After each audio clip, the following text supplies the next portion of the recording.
Praise be to God. தேவனுக்கு ஸ்தோத்திரம் உண்டாவதாக. We are grateful to God for arranging these gatherings in these days to listen to the voice of our shepherd and to know the sweetness of this beautiful life.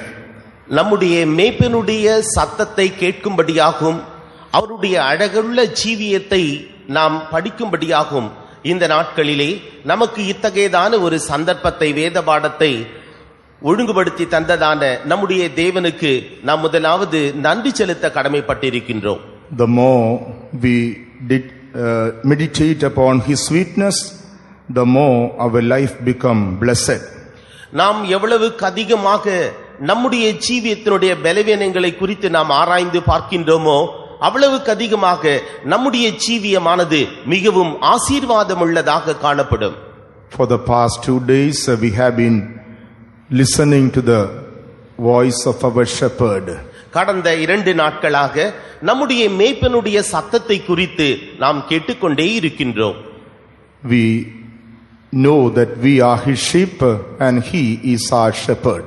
அவர் நம்முடைய மேய்ப்பனும் நாம் அவருடைய ஆடுகளுமாக இருக்கிறோம் என்பதை நாம் அறிவோம். Tonight our good shepherd, our great shepherd is moving in our midst. இந்த இரவில் தானே நம்முடைய நல்ல மேய்ப்பன், நம்முடைய பெரிய மேய்ப்பன் நம்முடைய மத்தியிலே அவர் உலாவிக் கொண்டிருக்கின்றார். He knows the need of every sheep.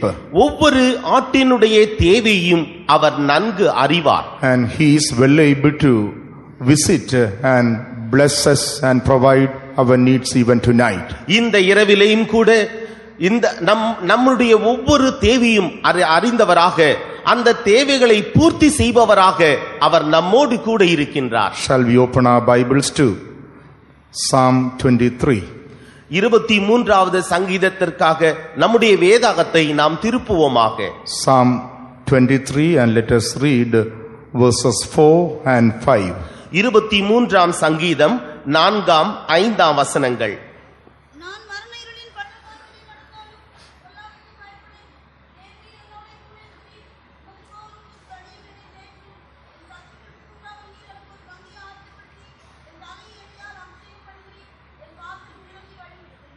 Though I walk through the valley of the shadow of death, I will fear no evil, for thou art with me. Thy rod and thy staff, they comfort me. Thou preparest a table before me in the presence of mine enemies. Thou anointest my head with oil, my cup runneth over. Praise be to God. தேவனுக்கு ஸ்தோத்திரம் உண்டாவதாக. David himself was a shepherd when he was a small boy. தாவீது சிறு பையனாக இருந்த பொழுது அவனே ஒரு மேய்ப்பனாக அவன் காணப்பட்டான். As such, he was well able to understand the responsibility of a shepherd. ஒரு மேய்ப்பனுக்குரிய உத்தரவாதம் என்னென்ன என்பதையெல்லாம் அவன் சிறு வயது முதற்கொண்டே அறிந்தவனாக இருந்தான். A shepherd has to know the state of the sheep and lead them accordingly. ஆடுகளுடைய நிலவரத்தை நன்கு அறிந்தவனாக, அந்த ஆடுகளை வழி நடத்தக்கூடியவனாக ஒரு மேய்ப்பன் காணப்படுகின்றார். It is the duty of the shepherd to see that the sheep is well protected from every attack of the enemy. ஆட்டுகளை பாதுகாப்பதும் சத்துருக்களினுடைய கரத்திலிருந்து ஆடுகளை பாதுகாப்பதும் தான் ஒரு மேய்ப்பனுடைய உத்தரவாதமாக இருக்கிறது. It is the responsibility of a shepherd to provide the needs and feed the sheep accordingly. ஆடுகளுக்கு தேவையான உதவிகளை செய்வதும் ஆடுகளை நன்கு போஷித்து பராமரிப்பதும் மேய்ப்பனுடைய உத்தரவாதமாக இருக்கிறது. We know from the life of David that while he was looking after his father's sheep, once a lion, another occasion a bear came to attack them. தாவீது தன்னுடைய தகப்பனாருடைய ஆடுகளை மேய்த்துக் கொண்டிருந்ததான நாட்களிலே ஒருமுறை சிங்கமும் ஒருமுறை கரடியும் அந்த மந்தைக்கு விரோதமாக வந்த பொழுது அவன் எவ்வாறு அந்த சிங்கத்தின் கையினின்றும் கரடியின் கையினின்றும் தன்னுடைய ஆடுகளை அவன் பாதுகாத்தான் என்பது நமக்கு நன்றாக தெரிந்த ஒன்று. So he knew well that how as a shepherd has to be careful and cautious about the sheep. எவ்விதமாக ஒரு மேய்ப்பன் தன்னுடைய ஆடுகளை குறித்து மிகவும் எச்சரிப்புள்ளவனாக மிகவும் கவனமுள்ளவனாக இருக்க வேண்டும் என்பதை தாவீது நன்கு அறிந்திருந்தான். And he was able to see everything that in his living God he wanted in his life.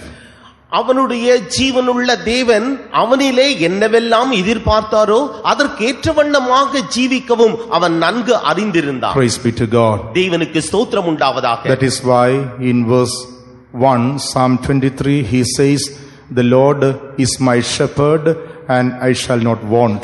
ஆகவே தான் 23ஆம் சங்கீதம் 1வது வசனத்திலே தாவீது விதமாக சொல்லுகின்றான், கர்த்தர் என் மேய்ப்பராயிருக்கிறார், நான் தாழ்ச்சி அடையேன். The Lord is my shepherd, I don't lack anything in my life. கர்த்தர் என் மேய்ப்பராயிருக்கிறார், ஆகவே என்னுடைய ஜீவியத்திலே நான் ஒன்றுக்கும் குறைவுபடுவதில்லை.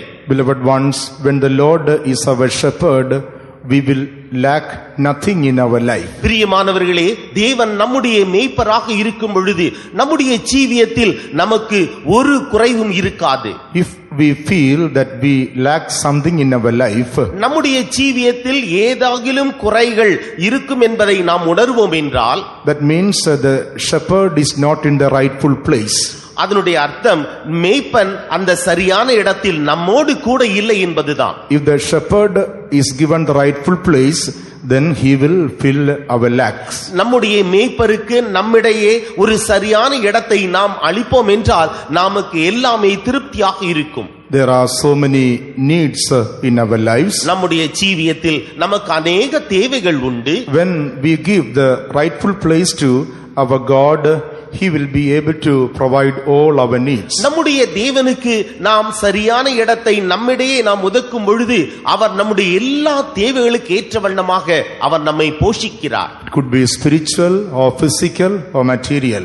ஆவிக்குரிய ரீதியாகவோ அல்லது உலக பிரகாரமாகவோ அல்லது பொருள் சம்பந்தமாகவோ எதுவாக இருந்தாலும் சரி, Our God, our good shepherd is well able to meet all our needs. நம்முடைய நல்ல மேய்ப்பன் நம்முடைய எல்லா தேவைகளையும் சந்திப்பதற்கு அவர் ஆயத்தமுள்ளவராக இருக்கின்றார். So if at all we feel that we lack something in our life, that is revealing that the shepherd is not given the rightful place in us. நம்முடைய ஜீவியத்தில் ஏதாகிலும் நாம் குறைவுபட்டிருக்கின்றோம் என்று நாம் உணர்வோம் என்றால் அதனுடைய அர்த்தம் நம்முடைய மேய்ப்பனுக்கு நாம் நமக்குள்ளே ஒரு சரியான இடத்தை தரவில்லை என்பதுதான் பொருள். Our God is a promise keeping God. நம்முடைய தேவன் வாக்குத்தத்தத்தில் உண்மையுள்ள தேவன். Whatever he has told us, he is well able to fulfill it. அவர் நம்மிடத்திலே சொல்லியதான எல்லா காரியங்களையும் அவர் பூர்த்தி செய்ய அவர் வல்லவராக இருக்கிறார். When we read Philippians chapter 4, பிலிப்பியருக்கு எழுதின நிருபம் 4ஆம் அதிகாரம், Philippians chapter 4 and verse 19, what does St. Paul say? பிலிப்பியருக்கு எழுதின நிருபம் 4ஆம் அதிகாரம் 19வது வசனத்திலே பரிசுத்த பவுல் என்ன சொல்லுகிறார்?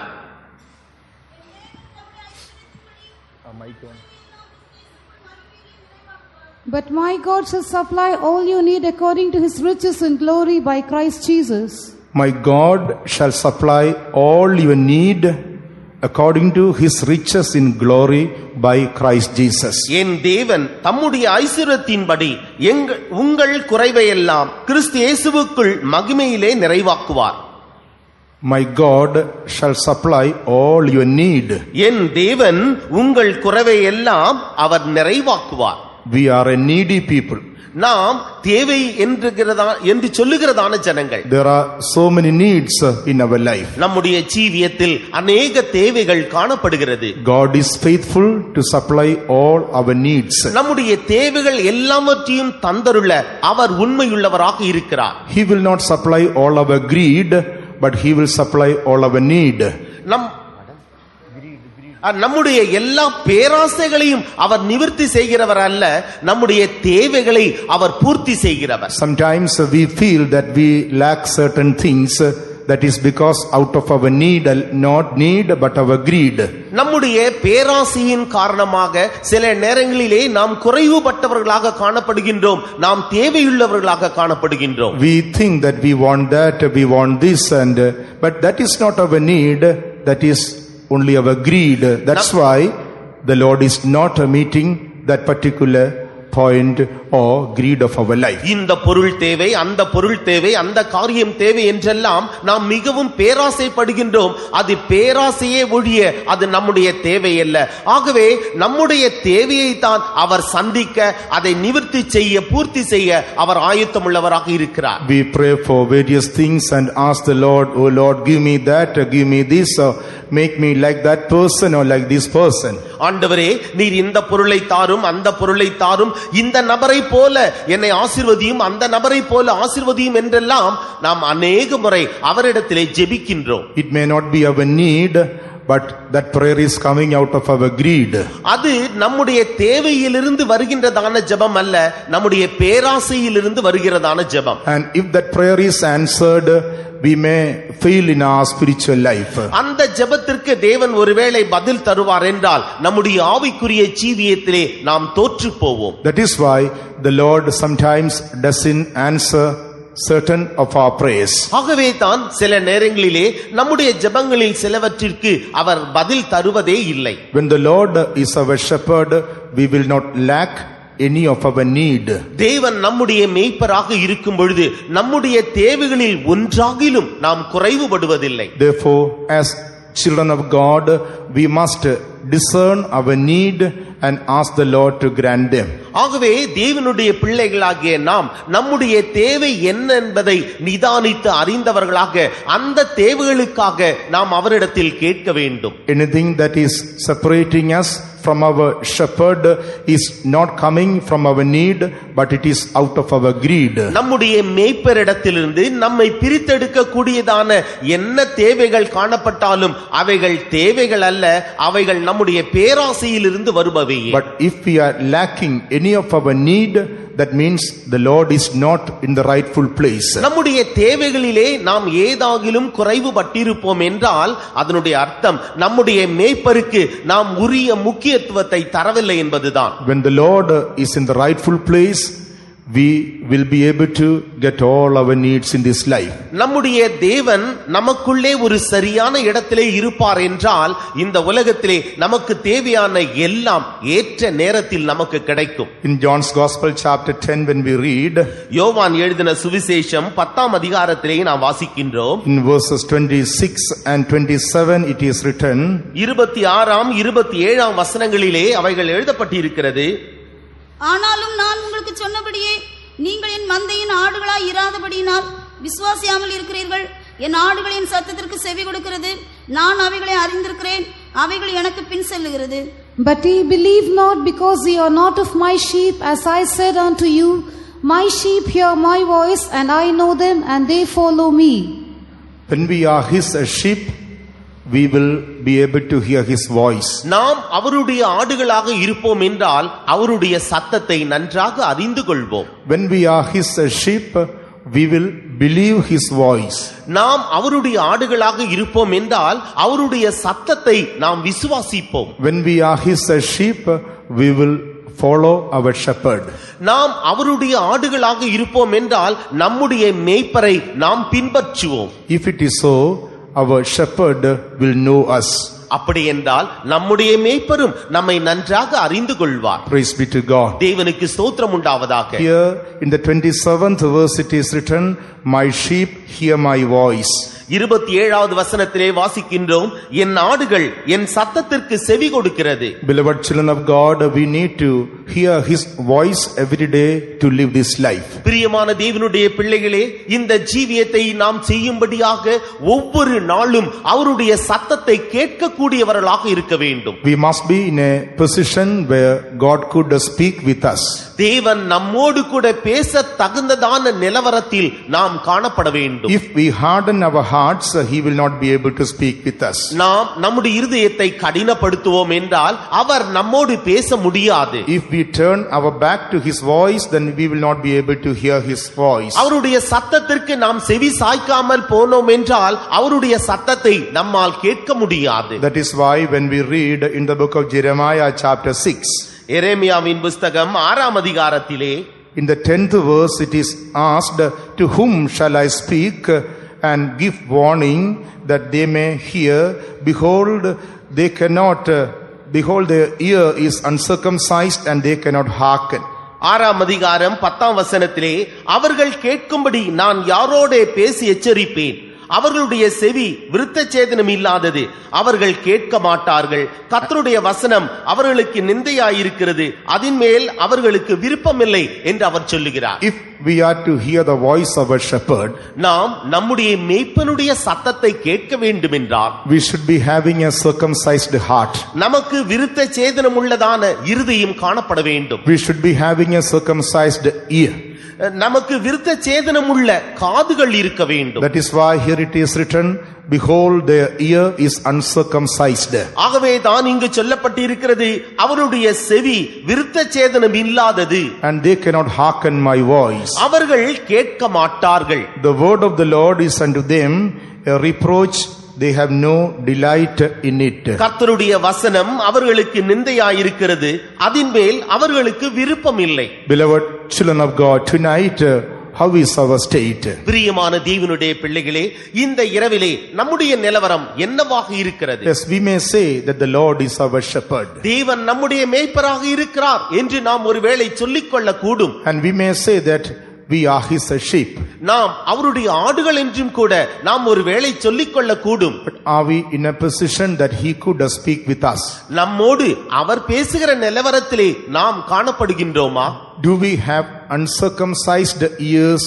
If it is so, he cannot speak with us. நமக்குள்ளே விருத்தச்சேதனம் இல்லாத காது இருக்கும் என்றால் அவரால் நம்மோடு பேச முடியாது. If our ears are tuned to him only, we will be able to hear the sweet voice of our shepherd. நம்முடைய காதுகளை அவருடைய சத்தத்துக்கு ஏற்ப வைத்துக் கொண்டால் மாத்திரமே நம்முடைய நல்ல மேய்ப்பன் நம்மோடு பேச முடியும். When we become uncircumcised in our ears, we begin to listen to unwanted things in this world. விருத்தச்சேதனம் இல்லாத காது நமக்குள்ளே காணப்படும் என்றால் இந்த உலகத்தினுடைய தேவையற்றதான சத்தங்களுக்கு நாம் செவி சாய்ப்போம். We will begin to tune our ears to listen to things that don't edify our spiritual life. நம்முடைய ஆவிக்குரிய ஜீவியத்தை பரிசுத்தமாக்காத மற்ற இனிமையான மற்ற உலக காரியங்களுக்கு தான் நம்முடைய செவிகளை நாம் சாய்ப்போம். When our ear become uncircumcised, the word of the Lord becomes a reproach unto us.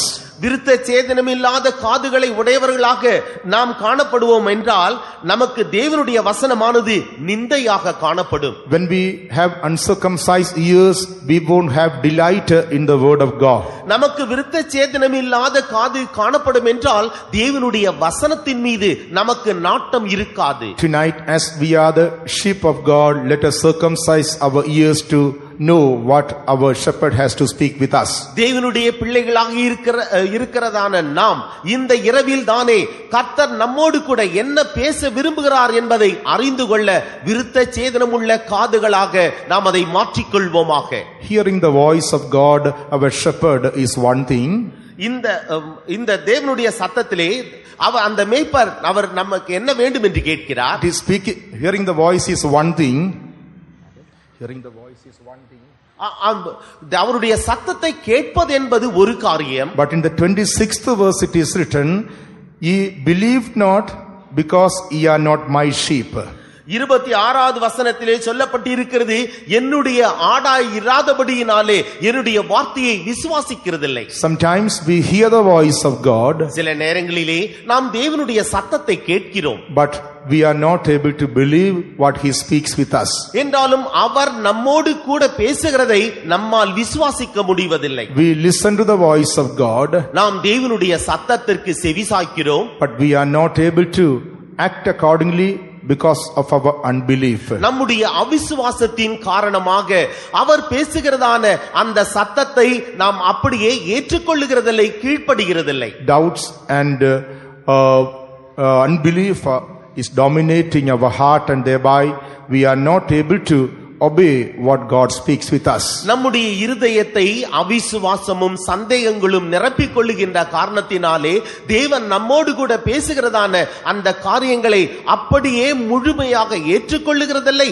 அதற்கு வண்ணமாக கீழ்ப்படிவதும் இல்லை. That is why we read in the word of God, be ye doers of the word of God, not hearers only, deceiving yourselves. நீ இந்த மாலை நேரத்திலே தேவனுடைய வசனத்தை கேட்பவர்களாக மாத்திரமல்ல, தேவனுடைய வசனத்திற்கு ஏற்றவர்களாக நடக்கும்படியாக நாம் தீர்மானிப்போமாக. If we become only the hearers of the word of God, not doers, then the Bible says we are deceiving ourselves. நாம் தேவனுடைய வசனத்தை கேட்கிறவர்களாக மாத்திரமிருந்து அதன்படி செய்யாதவர்களாக இருப்போம் என்றால் தேவனுடைய வசனம் தெள்ளத் தெளிவாக சொல்லுகிறது, நாம் நம்மையே ஏமாற்றிக் கொள்ளுகிறோம். We are not deceiving our shepherd, our God, or anyone in this world, but we deceive ourselves, says the word of God. நம்முடைய மேய்ப்பனையோ நம்முடைய தேவனையோ அல்லது வேறு யாரையோ நாம் ஏமாற்றுகிறதில்லை, நாம் நம்மையே ஏமாற்றிக் கொள்ளுகிறோம் என்று தேவனுடைய வசனம் தெள்ளத் தெளிவாக சொல்லுகிறது. If we say that God is our shepherd, we need to obey whatever he speaks with us. தேவன் நம்முடைய மேய்ப்பர் என்று நாம் சொல்லுவோம் என்றால் அவர் என்னவெல்லாம் நம்மிடத்திலே பேசுகிறாரோ அவை எல்லாவற்றிற்கும் நாம் கீழ்ப்படிய வேண்டும். In order to obey his voice, we need to believe them. நாம் அவருடைய சத்தத்திற்கு கீழ்ப்படிய வேண்டும் என்றால் நாம் அந்த சத்தத்தை விசுவாசிக்க வேண்டும். My sheep hear my voice. என்னுடைய ஆடுகள் என் சத்தத்தை கேட்கும். And as his sheep, we need to believe his voice. அவருடைய ஆடுகளாகிய நாம் அவருடைய சத்தத்தை விசுவாசிக்க வேண்டும். Then only we will be able to follow him. அப்பொழுது மாத்திரமே நம்மால் அவரை பின்பற்ற முடியும். We have been called to follow our shepherd. நம்முடைய மேய்ப்பனை பின்பற்றும்படியாக நாம் அழைக்கப்பட்டிருக்கிறோம். Then only we will have a better end in this life. அப்பொழுது மாத்திரமே இந்த ஜீவியத்தில் நமக்கு ஒரு மேன்மையான முடிவு காணப்படும். In the 27th verse here we read, my sheep hear my voice, I know them. என்னுடைய ஆடுகள் என் சத்தத்திற்கு செவி கொடுக்கும், நான் அவைகளை அறிந்திருக்கிறேன் என்று 27வது வசனத்திலே நாம் வாசிக்கின்றோம். We must be in a place to be called that God knows us. தேவன் நம்மை அறிவார் என்று சொல்லக்கூடியதான அந்த இடத்திலே நாம் காணப்பட வேண்டும். If we don't listen to his voice and believe his voice and follow him, God will not be able to know us. நாம் அவருடைய சத்தத்திற்கு செவி கொடாமல், நாம் அவரை விசுவாசியாமல், நாம் அவருடைய வார்த்தைகளுக்கு கீழ்ப்படியாமல் இருப்போம் என்றால் அவர் நம்மை ஒருபோதும் அறிய மாட்டார். It is true that we have been foreknown by God. நாம் தேவனால் முன் குறிக்கப்பட்டிருக்கிறோம் என்பது உண்மை. In the book of Jeremiah chapter 1 when we read, எரேமியாவின் புத்தகம் 1ஆம் அதிகாரத்திலே நாம் வாசிக்கின்றோம். in the book of Jeremiah chapter 1 and verse 5 it is written, எரேமியாவின் புத்தகம் 1ஆம் அதிகாரம் 5ஆம் வசனத்திலே சொல்லப்பட்டிருக்கிறது, before I formed thee in the belly I knew thee.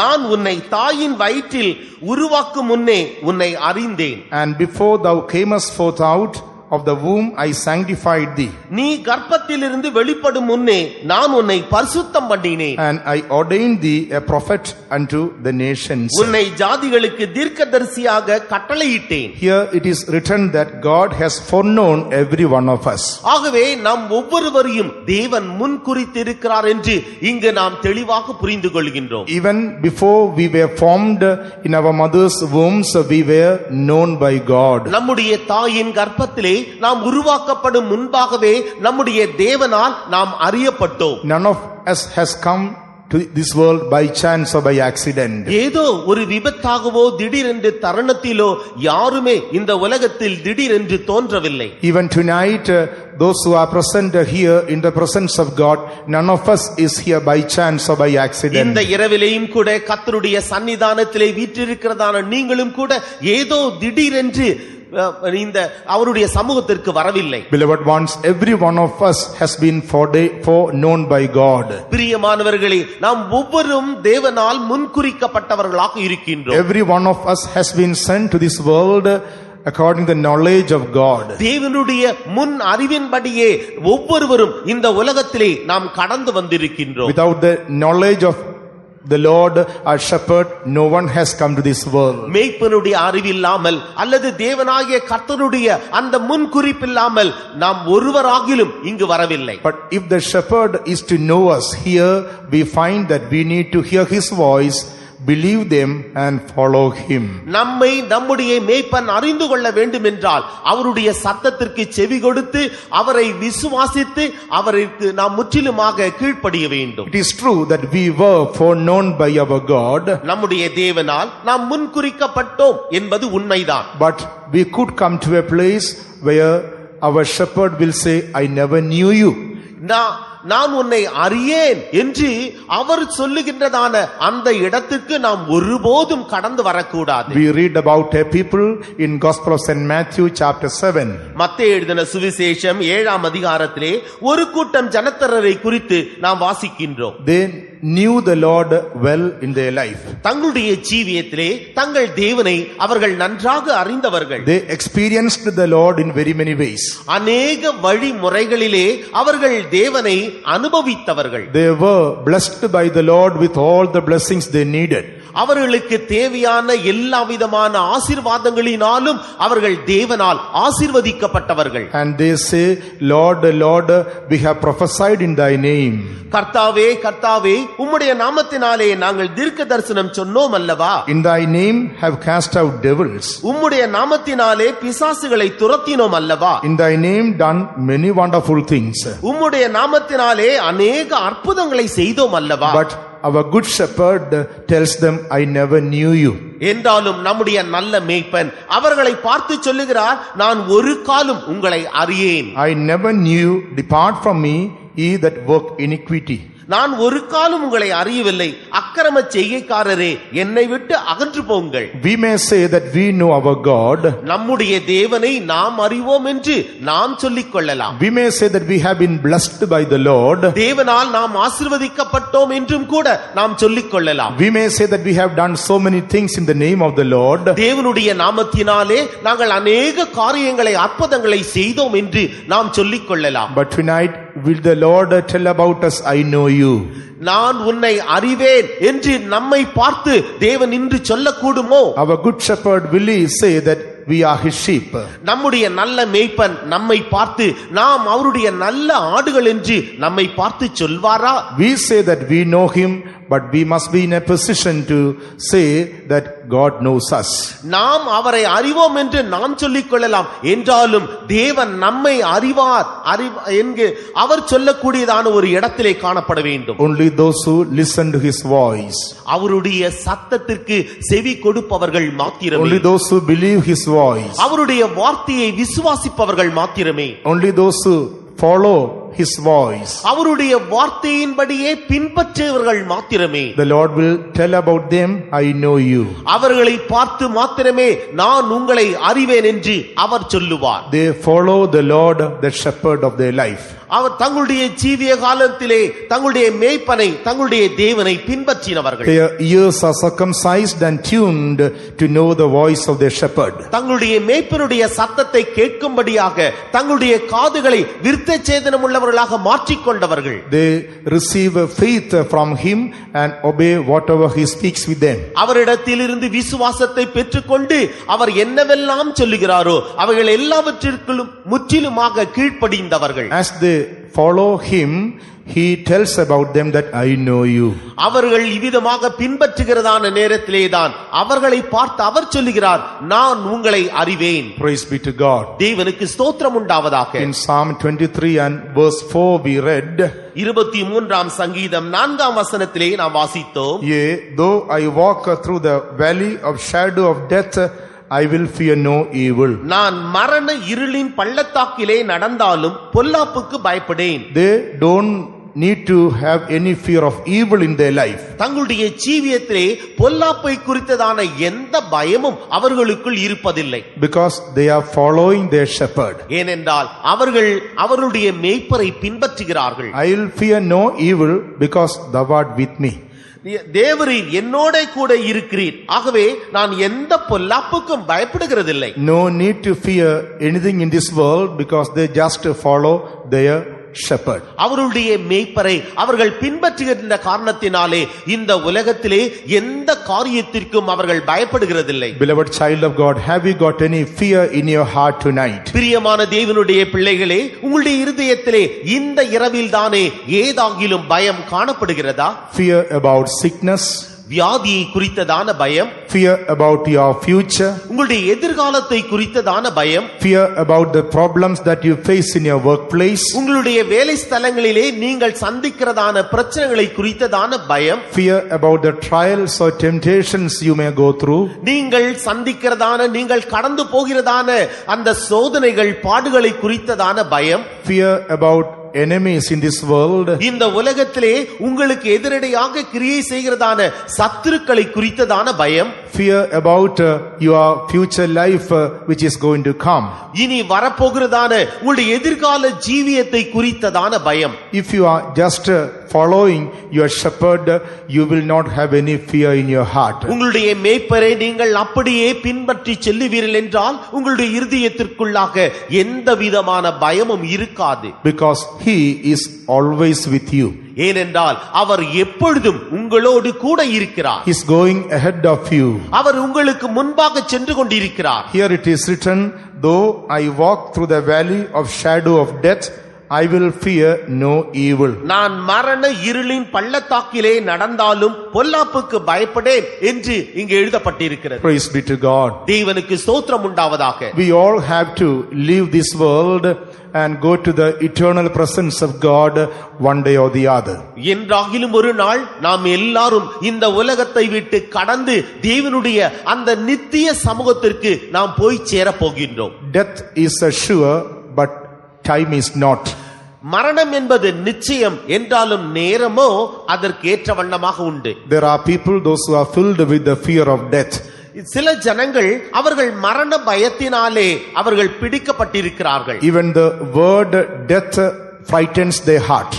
மரணம் என்று சொன்ன மாத்திரத்திலே அந்த வார்த்தையானது அவருடைய இருதயத்திற்குள் ஒரு பய உணர்வை தோற்றுவிக்கிறது. If we have fear of death in our life, we are not following our shepherd. நம்முடைய ஜீவியத்திற்குள்ளாக மரண பயம் காணப்படும் என்றால் நாம் நம்முடைய மேய்ப்பரை பின்பற்றவில்லை என்பதுதான் If பொருள். the Lord is our shepherd and if we follow him, we shouldn't have fear of death in our life. தேவன் நம்முடைய மேய்ப்பராக இருந்து நாம் அவரை உண்மையோடு பின்பற்றினோம் என்றால் நம்முடைய இருதயத்திற்குள்ளாக மரண பயம் என்பதே இருக்காது. Death is the door which is appointed by God for everyone to pass away from this world. இந்த உலகத்திலிருந்து கடந்து போகும்படியாக தேவனால் ஒவ்வொருவருக்கும் நியமிக்கப்பட்டதான வாசல்தான் மரணம். But if we are following our shepherd, he will be with us when we go through the valley of shadow of death.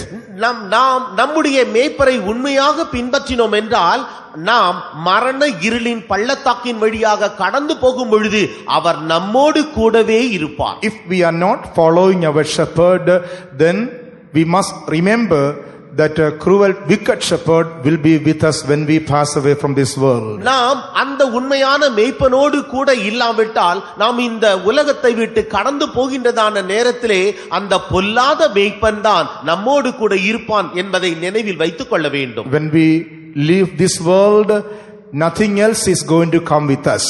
நாம் இந்த உலகத்தை விட்டு கடந்து போகின்ற நேரத்திலே எந்த காரியமும் நம்மை பின்பற்றி வராது. Our money will not follow us. நம்முடைய பணம் நம்மை பின்பற்றி வராது. Our name and fame will not come along with us. நம்முடைய பெயர் நம்முடைய பிரஸ்தாபம் ஒருபோதும் நம்மோடு கூட வராது. Our health, our beauty will not be following us. நம்முடைய ஆரோக்கியம் நம்முடைய அழகு ஒருபோதும் நம்மை பின்பற்றி வராது. The material blessings that we possess in this world will never follow us. இந்த உலகத்திலே நாம் பெற்றிருக்கிறதான ஆஸ்தியும் ஐஸ்வரியமும் ஒருபோதும் நம்மை பின்பற்றி வராது. Either our good shepherd will follow us or the wicked shepherd will follow us.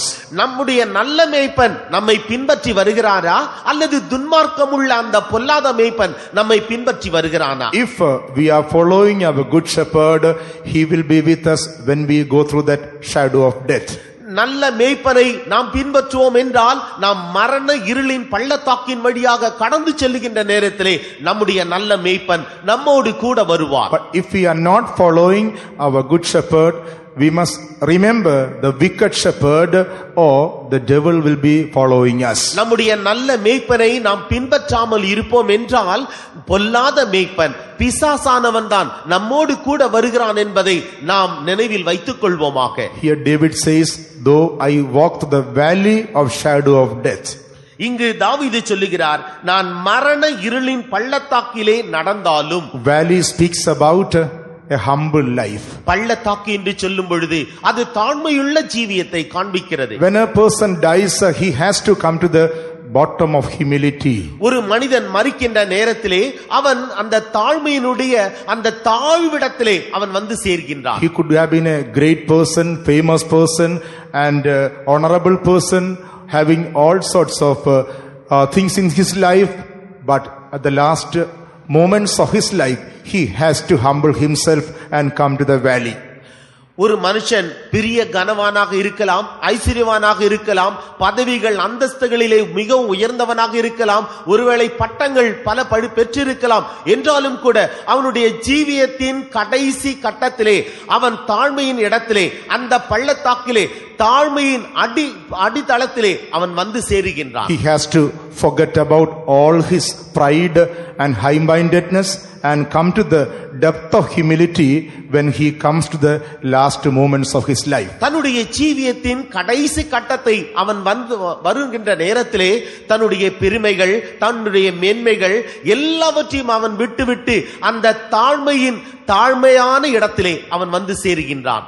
Whether he is having all the blessings of this world or not, இந்த உலகத்திலே அவனுக்கு ஆசீர்வாதங்கள் இருக்கின்றதோ இல்லையோ, he has to forget every boasting and glorying of this world, and whether he likes it or not, he has to come to the depth of humility when he will come when he passes in this world. அவன் விரும்பினாலும் சரி விரும்பாமல் போனாலும் சரி அத்தகைய கணத்திற்குரிய மனிதன் யாராக இருந்தாலும் அவன் அவனுடைய ஜீவியத்தின் கடைசி கட்டத்துக்கு வருகின்ற நேரத்திலே அந்த அவனுடைய ஜீவியத்தின் தாழ்மையினுடைய அந்த தாழ்விடங்களிலே அவன் வந்து சேருகின்றான். When he closes his eyes and breathes his last, he will be in the depth of humility.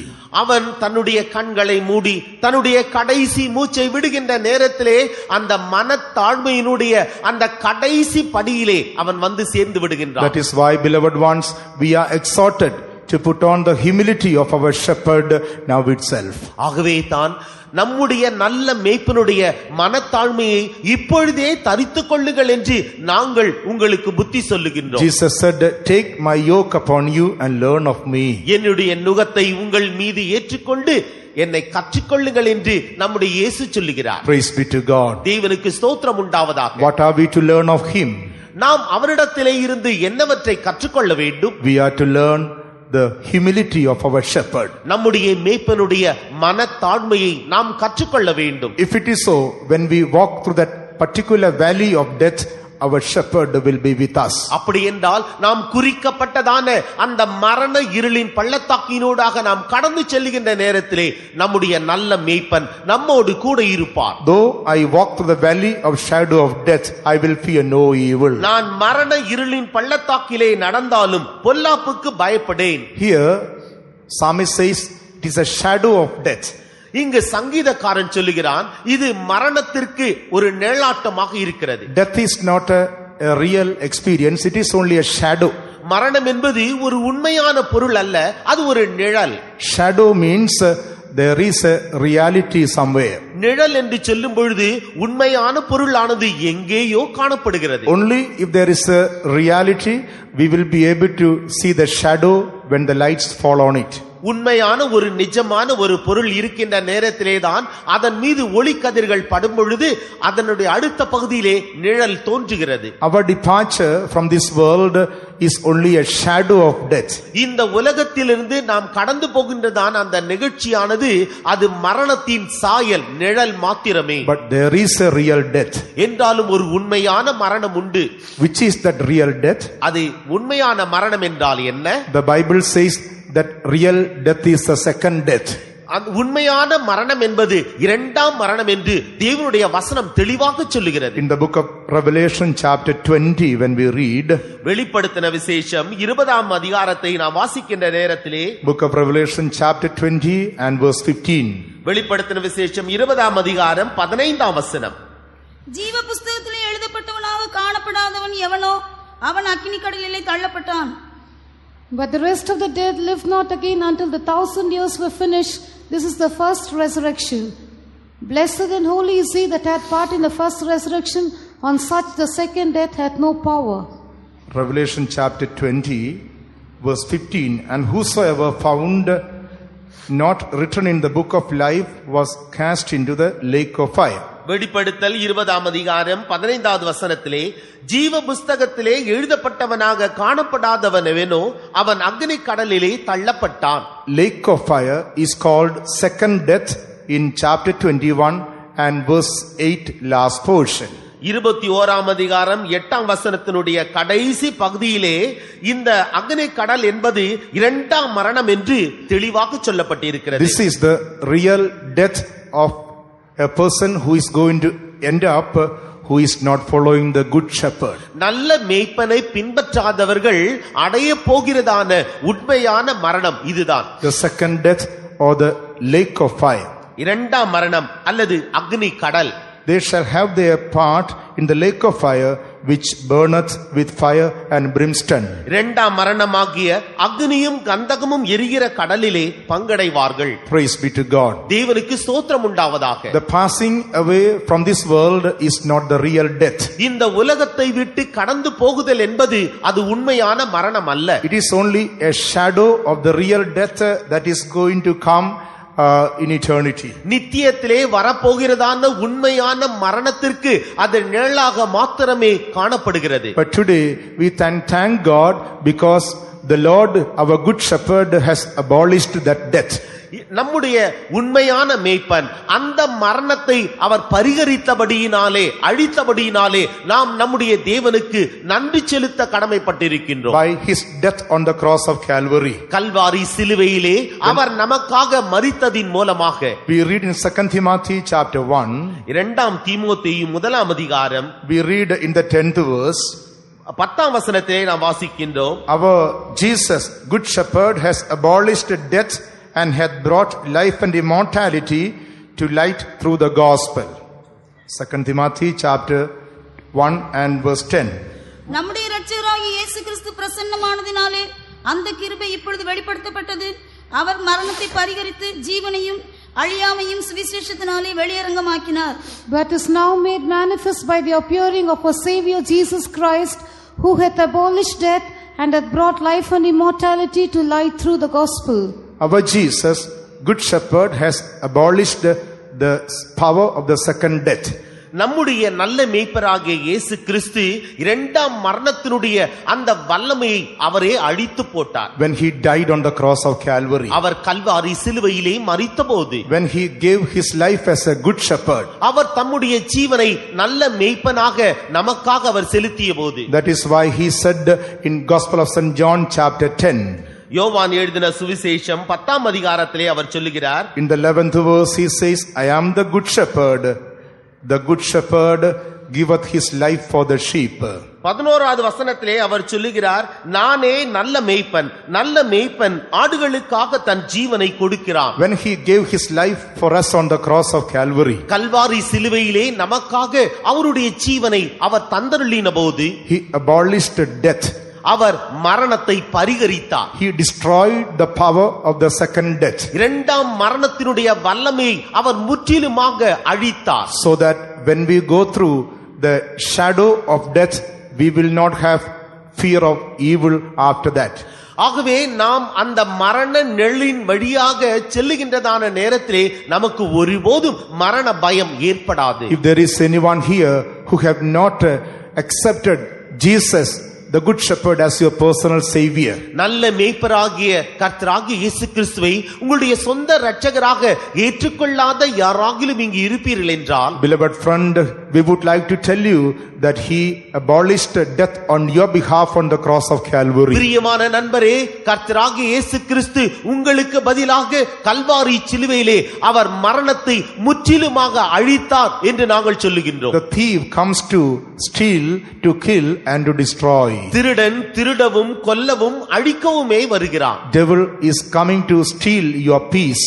பிசாசானவன் உங்களுடைய சமாதானத்தை திருடும்படியாக to வருகின்றான். steal your joy, உங்களுடைய சந்தோஷத்தை திருட வருகின்றான். to steal your rest, உங்களுடைய இளைப்பாறுதலை திருட வருகின்றான். to steal your healing, உங்களுடைய ஆரோக்கியத்தை திருட to வருகின்றான். steal your satisfaction. உங்களுடைய திருப்தியை திருட வருகின்றான். The devil or the enemy, the wicked shepherd, is stealing all the good qualities of your life. உங்களுடைய ஜீவியத்தினுடைய நல்ல குணாதிசயங்கள் நல்ல காரியங்கள் எல்லாவற்றையும் பிசாசானவன் அந்த கெட்ட மேய்ப்பன் பொல்லாத மேய்ப்பன் இவைகளை எல்லாம் திருடும்படியாக வருகின்றான். Then he kills your spiritual life. உங்களுடைய ஆவிக்குரிய ஜீவியத்தை அவன் கொல்லுகிறான். And finally, he takes you to eternal destruction. முடிவிலே அவன் உங்களை நித்திய அழிவுக்கென்று எடுத்துச் செல்லுகின்றான். That is why Jesus said, the thief is coming to steal and to kill and to destroy. ஆகவே தான் இயேசு கிறிஸ்து சொல்லுகிறார், திருடன் திருடவும் கொல்லவும் அழிக்கவுமே வருகிறான். By making you to commit sins one upon the other, he takes away, steals away your peace and kills you and finally takes you to eternal destruction. உங்களை பாவத்தின் மேல் பாவத்தை செய்யும்படி தூண்டி அந்த பாவத்தை செய்யும்படி செய்து அதன் மூலமாக உங்களை திருடவும் உங்களை கொல்லவும் உங்களை அழிக்கவும் செய்கின்றார். But thank God, our good shepherd has given his life for us on the cross. நம்முடைய நல்ல மேய்ப்பனாகிய இயேசு கல்வாரி சிலுவையிலே நமக்காக அவர் ஜீவனை தந்தபடியினால் நாங்கள் அவருக்கு நன்றி செலுத்துகின்றோம். And by his death, he abolished death on the cross. அவருடைய மரணத்தினாலே கல்வாரி சிலுவையிலே மரணத்தை அவர் அழித்தார். Today he has brought life and immortality to light through the gospel. இன்றைக்கு சுவிசேஷத்தின் மூலமாக ஜீவனையும் அழியாமையும் அவர் நமக்கு தந்தருளி இருக்கின்றார். If we follow our good shepherd, நம்முடைய நல்ல மேய்ப்பரை நாம் பின்பற்றுவோம் என்றால் our passing away from this world is going through only a shadow of death. இந்த உலகத்தை விட்டு நாம் கடந்து போகின்றதான அந்த நிகழ்ச்சியானது ஏதோ அந்த நிழலுக்குள்ளாக கடந்து போவதை போல் காணப்படும். We will not have fear of death in our heart. நம்முடைய இருதயத்திற்குள்ளாக மரண பயம் என்பதே இருக்காது. We will fear no evil in this life. இந்த ஜீவியத்திலே பொல்லாப்பை குறித்து நாம் ஒருபோதும் பயப்படவே மாட்டோம். Because we know for sure when we close our eyes in this world, we will open our eyes in the presence of God. இந்த உலகத்திலே நாம் கண்ணை மூடினோம் என்றால் கர்த்தருடைய சமூகத்திலே தான் நம்முடைய கண்களை திறப்போம் என்கிற நிச்சயம் நமக்குள் ஏற்படும். When we close our eyes in this world, we will be found in the presence of God. நாம் இந்த உலகத்திலே கண்ணை மூடுவோம் என்றால் கர்த்தருடைய சமூகத்திலே தான் நம்முடைய கண்ணை திறப்போம் என்கிற நிச்சயம் நமக்குள் உண்டாகும். Therefore, let us follow our good shepherd. ஆகவே நாம் நம்முடைய நல்ல மேய்ப்பனை பின்பற்றுவோமாக. Though I walk the valley of shadow of death, I will fear no evil. நான் மரண இருளின் பள்ளத்தாக்கின் வழியாக நடந்தாலும் பொல்லாப்புக்கு பயப்படேன். Thou art with me, thy rod and thy staff, they comfort me. தேவரீர் என்னோட கூட இருக்கிறீர், உமது கோலும் உமது தடியும் என்னை தேற்றும். Our shepherd is having rod and staff with him. நம்முடைய மேய்ப்பர் அவரோடு கூட கோலையும் தடியையும் வைத்திருக்கிறார். Rod and the staff, they are the ones with the shepherd to defend the sheep. இந்த கோலும் தடியும் மேய்ப்பருடைய கரத்திலே இருந்து அந்த ஆடுகளை பிரிப்பதற்காக அவர் அதை உபயோகப்படுத்துகின்றார். It's called club and crook. அந்த தடியும் கோலும் என்று அது அழைக்கப்படுகின்றது. Club is used to hit off the enemies. அந்த கோலானது சத்துருக்களை அடிப்பதற்காக பயன்படுத்தப்படுகிறது. And the crook to protect the sheep is used. தடியானது அந்த ஆடுகளை பாதுகாக்கும்படியாக பராமரிக்கும்படியாக பயன்படுத்தப்படுகிறது. Rod is to hit off the enemy and the staff is to protect the sheep. இந்த கோலானது தடியானது சத்ருவை தாக்கும்படியாக அடிக்கும்படியாகவும் அதே நேரத்திலே கோலானது இந்த ஆடுகளை பாதுகாக்கும்படியாகவும் அது பயன்படுத்தப்படுகிறது. Also the rod is used to discipline the sheep and staff is used to feed the sheep. இந்த தடியானது அந்த ஆடுகளை ஒழுங்குபடுத்தும்படியாக ஒழுங்குமுறைக்குள்ளாக நடத்தும்படியாகவும் அதே நேரத்திலே கோலானது அந்த ஆடுகளுக்கு போஷிக்கும்படியாக பயன்படுத்தப்படக்கூடியதாக அது காணப்படுகிறது. When the sheep goes astray, the rod is used to bring it back the fold. ஆடுகள் வழி தவறி நடக்கும் என்றால் இந்த தடியானது வழி தப்பி போன ஆடுகளை ஒன்று சேர்க்கும்படியாக பயன்படுத்தப்படுகிறது. The shepherd disciplined the sheep with the rod. இப்பொழுது இந்த மேய்ப்பன் அந்த தடியினாலே அந்த ஆடுகளை ஒழுங்குபடுத்துகின்றான். And staff is used to lower the leaves and to feed the sheep. இந்த கோலை பயன்படுத்தி தழைகளை உடைத்து அந்த இலைகளை அந்த ஆடுகளுக்கு அவன் போஷிக்கின்றான். Our good shepherd Jesus does the same with us. நம்முடைய நல்ல மேய்ப்பனாகிய இயேசு இதே காரியத்தை அவர் நமக்கு செய்கிறார். When we go wrong in our spiritual life, நம்முடைய ஆவிக்குரிய ஜீவியத்திலே நாம் பிழையாக நடக்கின்ற நேரத்தில், we who are his children, when we make mistakes in our life, அவருடைய பிள்ளைகளாகிய நாம் நம்முடைய ஜீவியத்தில் தவறுகளை செய்கின்ற போது he uses rod of correction upon us. அவர் நம்மீது சரி செய்கிறதான அந்த தடியை அவர் பயன்படுத்தி நம்மை சீர் செய்கிறார். When we read in the book of Proverbs chapter 22, நீதிமொழிகள் 22ஆம் அதிகாரம், and in the 15th verse it is written, 15வது வசனத்திலே எழுதப்பட்டிருக்கிறது, foolishness is bound in the heart of a child, but the rod of correction shall drive it far from him. பிள்ளையின் நெஞ்சில் மதியீனம் ஒட்டிக்கொண்டிருக்கும், அதை தண்டனையின் பிரம்பு அவனை விட்டு அகற்றும். The Lord is using his rod upon us in order to remove foolishness from our heart. நம்முடைய இருதயத்தில் ஒட்டிக்கொண்டிருக்கிறதான மதியீனத்தை நம்மை விட்டு அகற்றும்படியாக தேவன் அந்த தடியை The பயன்படுத்துகின்றார். Lord is chastising us and correcting our life in order to bring us back into his fold. அவருடைய மந்தைக்குள்ளாக நம்மை கொண்டு வரும்படியாகும், நம்மை சீர்படுத்தும்படியாகும், நம்மை சரிபடுத்தும்படியாகும் தேவன் தாமே அவ்வப்போது நமக்கு சிட்சைகளை அளிக்கிறார். And Proverbs chapter 23 and verse 13 it is written, நீதிமொழிகள் 23:13வது வசனத்திலே சொல்லப்பட்டிருக்கிறது, withhold not correction from the child, for if thou beatest him with the rod, he shall not die. பிள்ளையை தண்டியாமல் விடாதே, அவனை பிரம்பினால் அடித்தால் அவன் Sagan. And the 14th verse we read, thou shalt beat him with the rod and shall deliver his soul from hell. 14வது வசனத்திலே, நீ பிரம்பினால் அவனை அடிக்கிறதினால் பாதாளத்திற்கு அவன் ஆத்துமாவை தப்புவிப்பாயே.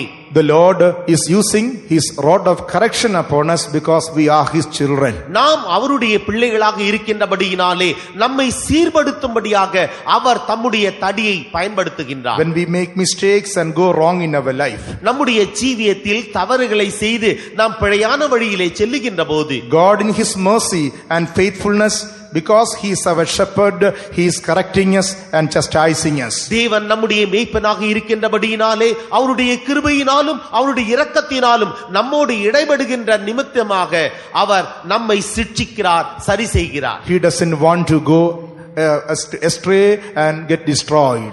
நாம் வழி தப்பி திரிந்து அப்படியே அழிந்து போக வேண்டும் என்று அவர் ஒருபோதும் விரும்புகிறதில்லை. What does the staff show? இந்த கோல் என்னத்தை காண்பிக்கிறது? Staff shows the promises which God has given us. தேவன் நமக்கு தந்தருளினதான ஆசீர்வாதங்களை இந்த கோல் காண்பிக்கிறது. When the children of Israel were leaving the land of Egypt, இஸ்ரவேல் புத்திரர் அவர்கள் எகிப்து தேசத்திலே ஜீவித்தபோது, while they were leaving the land of Egypt, அவர்கள் எகிப்து தேசத்தை விட்டு புறப்பட்ட போது, while they were eating the Passover lamb, அவர்கள் பஸ்கா ஆட்டுக்குட்டியை புசித்துக் கொண்டிருந்த போது, they had to have shoes on their feet and staff in their hand. அவருடைய கால்களில் பாதரட்சியும் அவருடைய கரத்திலே கோலும் காணப்பட வேண்டும். We read in the book of Exodus chapter 12 and verse 11. யாத்ராகமம் 12ஆம் அதிகாரம் 11ஆம் வசனத்திலே நாம் இதை வாசிக்கின்றோம். They had shoes on their feet and a staff in their hand. அவர்கள் தங்களுடைய கால்களிலே பாதரட்சியை தரித்தவர்களாக, தங்களுடைய கரத்திலே கோலை பிடித்தவர்களாக அவர்கள் அங்கு காணப்பட வேண்டும். What does this staff show? இந்த கோல் எதை காண்பிக்கிறது? This staff shows the promises which God has given us, we who are his sheep. அவருடைய பிள்ளைகளாகிய அவருடைய ஆடுகளாகிய நாம் நாம் அவருடைய அவருடைய வாக்குத்தத்தங்களை நாம் பெற்றிருக்கிறோம், அதையே காண்பிக்கிறது. God has given us exceeding great and precious promises in our lives. தேவன் நம்முடைய ஜீவியத்திலே அநேக விலையேற பெற்ற வாக்குத்தத்தங்களை தந்திருக்கிறார். Praise be to God. தேவனுக்கு ஸ்தோத்திரம் உண்டாவதாக. That is why Jesus said, man shall not live by bread alone, but by every word that proceedeth out of the mouth of God. ஆகவே தான் இயேசு தெளிவாக சொல்லியிருக்கிறார், மனுஷன் அப்பத்தினாலே மாத்திரமல்ல தேவனுடைய வாயிலிருந்து புறப்படுகிற ஒவ்வொரு வார்த்தையினாலும் அவன் பிழைப்பான் என்றார். When our good shepherd is with us, ஆகவே நம்முடைய நல்ல மேய்ப்பன் நம்மோடு கூட இருக்கிறார். he will make use of his rod upon us when we go wrong. நாம் பிழையான வழியிலே செல்லுகின்றதான நேரத்திலே அவர் தடியை பயன்படுத்துகின்றார். And he make use of his staff in order to feed us in our spiritual life. நம்முடைய ஆவிக்குரிய ஜீவியத்தில் அவர் நம்மை போஷிக்கும்படியாக அவருடைய கோலை அவர் பயன்படுத்துகின்றார். Thy rod and thy staff, they comfort me. உம்முடைய கோலும் தடியும் என்னை தேற்றும். When the Lord is using his rod upon us, are we able to feel comfort in that? அவர் நம்முடைய தேவன் அவர் தடியை பயன்படுத்துகிறதான நேரத்திலே அது ஆரோக்கியம் உள்ளதாக காணப்படுகிறதா? When the Lord is chastising us and correcting us, are we getting upset and unhappy, or do we feel comfort in that? தேவன் நம்மை சரி செய்து சீர்படுத்தும் பொழுது, சிட்சிக்கும் பொழுது நாம் அதிலே திருப்தி உள்ளவர்களாக அல்லது அதை ஏற்றுக்கொண்டவர்களாக இருக்கின்றோமா? இல்லாவிட்டால் நாம் மனத்தளர்ச்சியுற்றவர்களாக, சோர்வுற்றவர்களாக, அதைரியப்பட்டவர்களாக இருக்கின்றோமா? When the Lord is using his rod upon us, correcting our life, are we getting unhappy, losing our joy, filled with sorry and worries, and don't feel comfort in that? தேவன் அவருடைய தடியை பயன்படுத்தி நம்மை சரி செய்து சீர்படுத்துகிறதான அந்த நேரத்திலே மன கிளேசம் உள்ளவர்களாக, மன பாரம் உள்ளவர்களாக நாம் ஏதோ பறிகொடுத்தவர்களை போல காணப்படுகின்றோமா? இல்லாவிட்டால் அவருடைய சிட்சையிலே நாம் திருப்திப்பட்டு இது தேவை என்று நாம் உணர்ந்து கொள்கின்றோமா? Psalmist says, thy rod, it comforts me.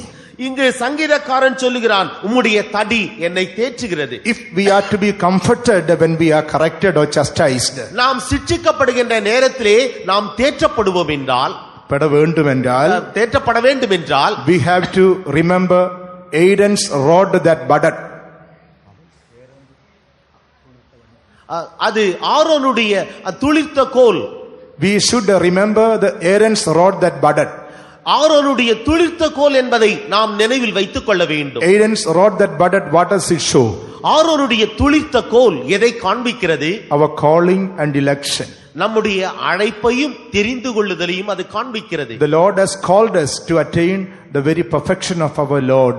நம்முடைய தேவனாகிய கர்த்தருடைய அந்த நிலவரத்திற்கே, பூர்ணத்திற்கே நாம் வளர வேண்டும் என்று அவர் நம்மிலே எதிர்பார்க்கிறார். In order to bring us to that perfection, today the Lord is chastising us and correcting us when we go wrong and make mistakes in our life. அந்த நிலவரத்திற்கு நாம் வர வேண்டும் என்று அவர் விரும்புகின்றபடியினாலே தான் நாம் நம்முடைய ஜீவியத்தில் பிழை செய்கிறதான நேரத்திலே அவர் நம்மை சிட்சிக்கிறார், நம்மை தண்டிக்கிறார், சரி செய்கிறார். If we remember the Aaron's rod that budded, or the calling and election of our life, we will never be uncomfortable or unhappy in our life when we are corrected and chastised by our good shepherd. நாம் ஆரோனுடைய துளிர்த்த கோலை நாம் எண்ணி பார்ப்போம் என்றால், நாம் தேவனால் சரிபடுத்தப்படுகின்ற நேரத்திலே, அவரால் சிட்சிக்கப்படுகின்ற நேரத்திலே, அவரால் தண்டிக்கப்படுகின்ற நேரத்திலே நாம் ஒருபோதும் மனபாரமோ மனக்லேசமோ அடையாமல் இது நமக்கு ஏற்றது என்று நம்மை நாமே ஒப்புக்கொள்வோம். If the Lord is our shepherd, he will correct us and chastise us. தேவன் நம்முடைய மேய்ப்பர் என்றால் அவர் நம்மை நிச்சயமாக சிட்சிப்பார், நம்மை சரி செய்வார். When we make mistakes, when we go wrong, when we go astray, if the Lord is not using his rod in order to correct us, we must remember he is not our shepherd and we are not in his fold. நாம் தவறு செய்கின்றதான நேரத்திலே நம்முடைய நல்ல மேய்ப்பன் அவருடைய தடியை கொண்டு நம்மை சிட்சிக்காவிட்டால், நம்மை தண்டிக்காவிட்டால், நம்மை மறுபடியுமாக அவருடைய மந்தையிலே நம்மை சேர்த்துக் கொள்ளாவிட்டால் தேவன் நம்முடைய மேய்ப்பனாக இல்லை என்பதை நாம் மனதிலே நன்றாக உறுதிப்படுத்திக் கொள்வோமாக. Beloved ones, let us feel comfort when we are chastised, when the rod of correction is used upon us. பிரியமான தேவனுடைய பிள்ளைகளே, அந்த சிட்சியின் கோலால் தேவன் நம்மை தண்டிக்கிறதான நேரத்திலே நாம் சரி செய்யப்படுகிறோம் என்பதை நாம் நினைவில் வைத்துக் கொள்வோம். Thy rod and thy staff, they comfort me. உமது கோலும் உமது தடியும் என்னை தேற்றும். In 2 Peter chapter 1, the Bible says, we have been given exceeding great and precious promises. They are the staff which God has given us. இரண்டாம் பேதுரு முதலாம் அதிகாரத்திலே அங்கு சொல்லப்பட்டிருக்கிறது, தேவன் நமக்கு மிகவும் ஏற்றதும் உன்னதமான ஆசீர்வாதங்களை தந்திருக்கிறார். அவைகள் நம்முடைய ஜீவியத்திற்கு அவை கோலாய் காணப்படுகிறது. God has given us exceeding great and precious promises. They are the staff of our life. தேவன் நம்முடைய ஜீவியத்திலே மிகவும் விலையேற பெற்ற உன்னதமான வாக்குத்தத்தங்களை தந்திருக்கிறார். அவைகள் நம்முடைய ஜீவியத்திற்கு தடியாய் காணப்படுகின்றது. By remembering every promise, we can be comforted in this life. அவருடைய வாக்குத்தத்தங்கள் ஒவ்வொன்றையும் நினைவில் வைத்தவர்களாக நாம் நம்முடைய ஜீவியத்தை தேற்றிக் கொள்ள வேண்டும்.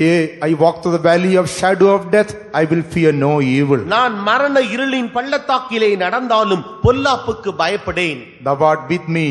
நீர் தேவரீர் என்னோடு கூட இருக்கிறீர். Thy rod and thy staff, they comfort me. உமது கோலும் உமது தடியும் என்னை தேற்றும். And in verse 5 it is written, ஐந்தாவது வசனத்திலே எழுதப்பட்டிருக்கிறது, Thou preparest a table before me in the presence of mine enemies. என் சத்துருக்களுக்கு முன்பாக நீர் எனக்கு ஒரு பந்தியை ஆயத்தப்படுத்தி. David was able to enjoy this table in the presence of his enemies. தாவீது தன்னுடைய சத்துருக்கள் முன்பாக இத்தகையதான ஒரு பந்தியை அவன் மகிழ்ந்தான். God provided all his needs, fought all his battles, and he was able to find victory and success because of the presence of God which was with him. தேவனுடைய சமூகமானது அவனோடு கூட இருந்தபடியினாலேதான் தேவன் தாமே அவனுடைய யுத்தங்களை எல்லாம் நடப்பித்து அவனுக்கு அவர் ஜெயத்தை தந்தருளி அவனுடைய தேவைகளை எல்லாவற்றையும் நிறைவாக்கினார். What does this table speaks of our spiritual life? நம்முடைய ஆவிக்குரிய ஜீவியத்தில் இந்த பந்தி எதை காண்பிக்கிறது? This table speaks about our Lord and Savior Jesus and the ministry which God has instituted in the church of God.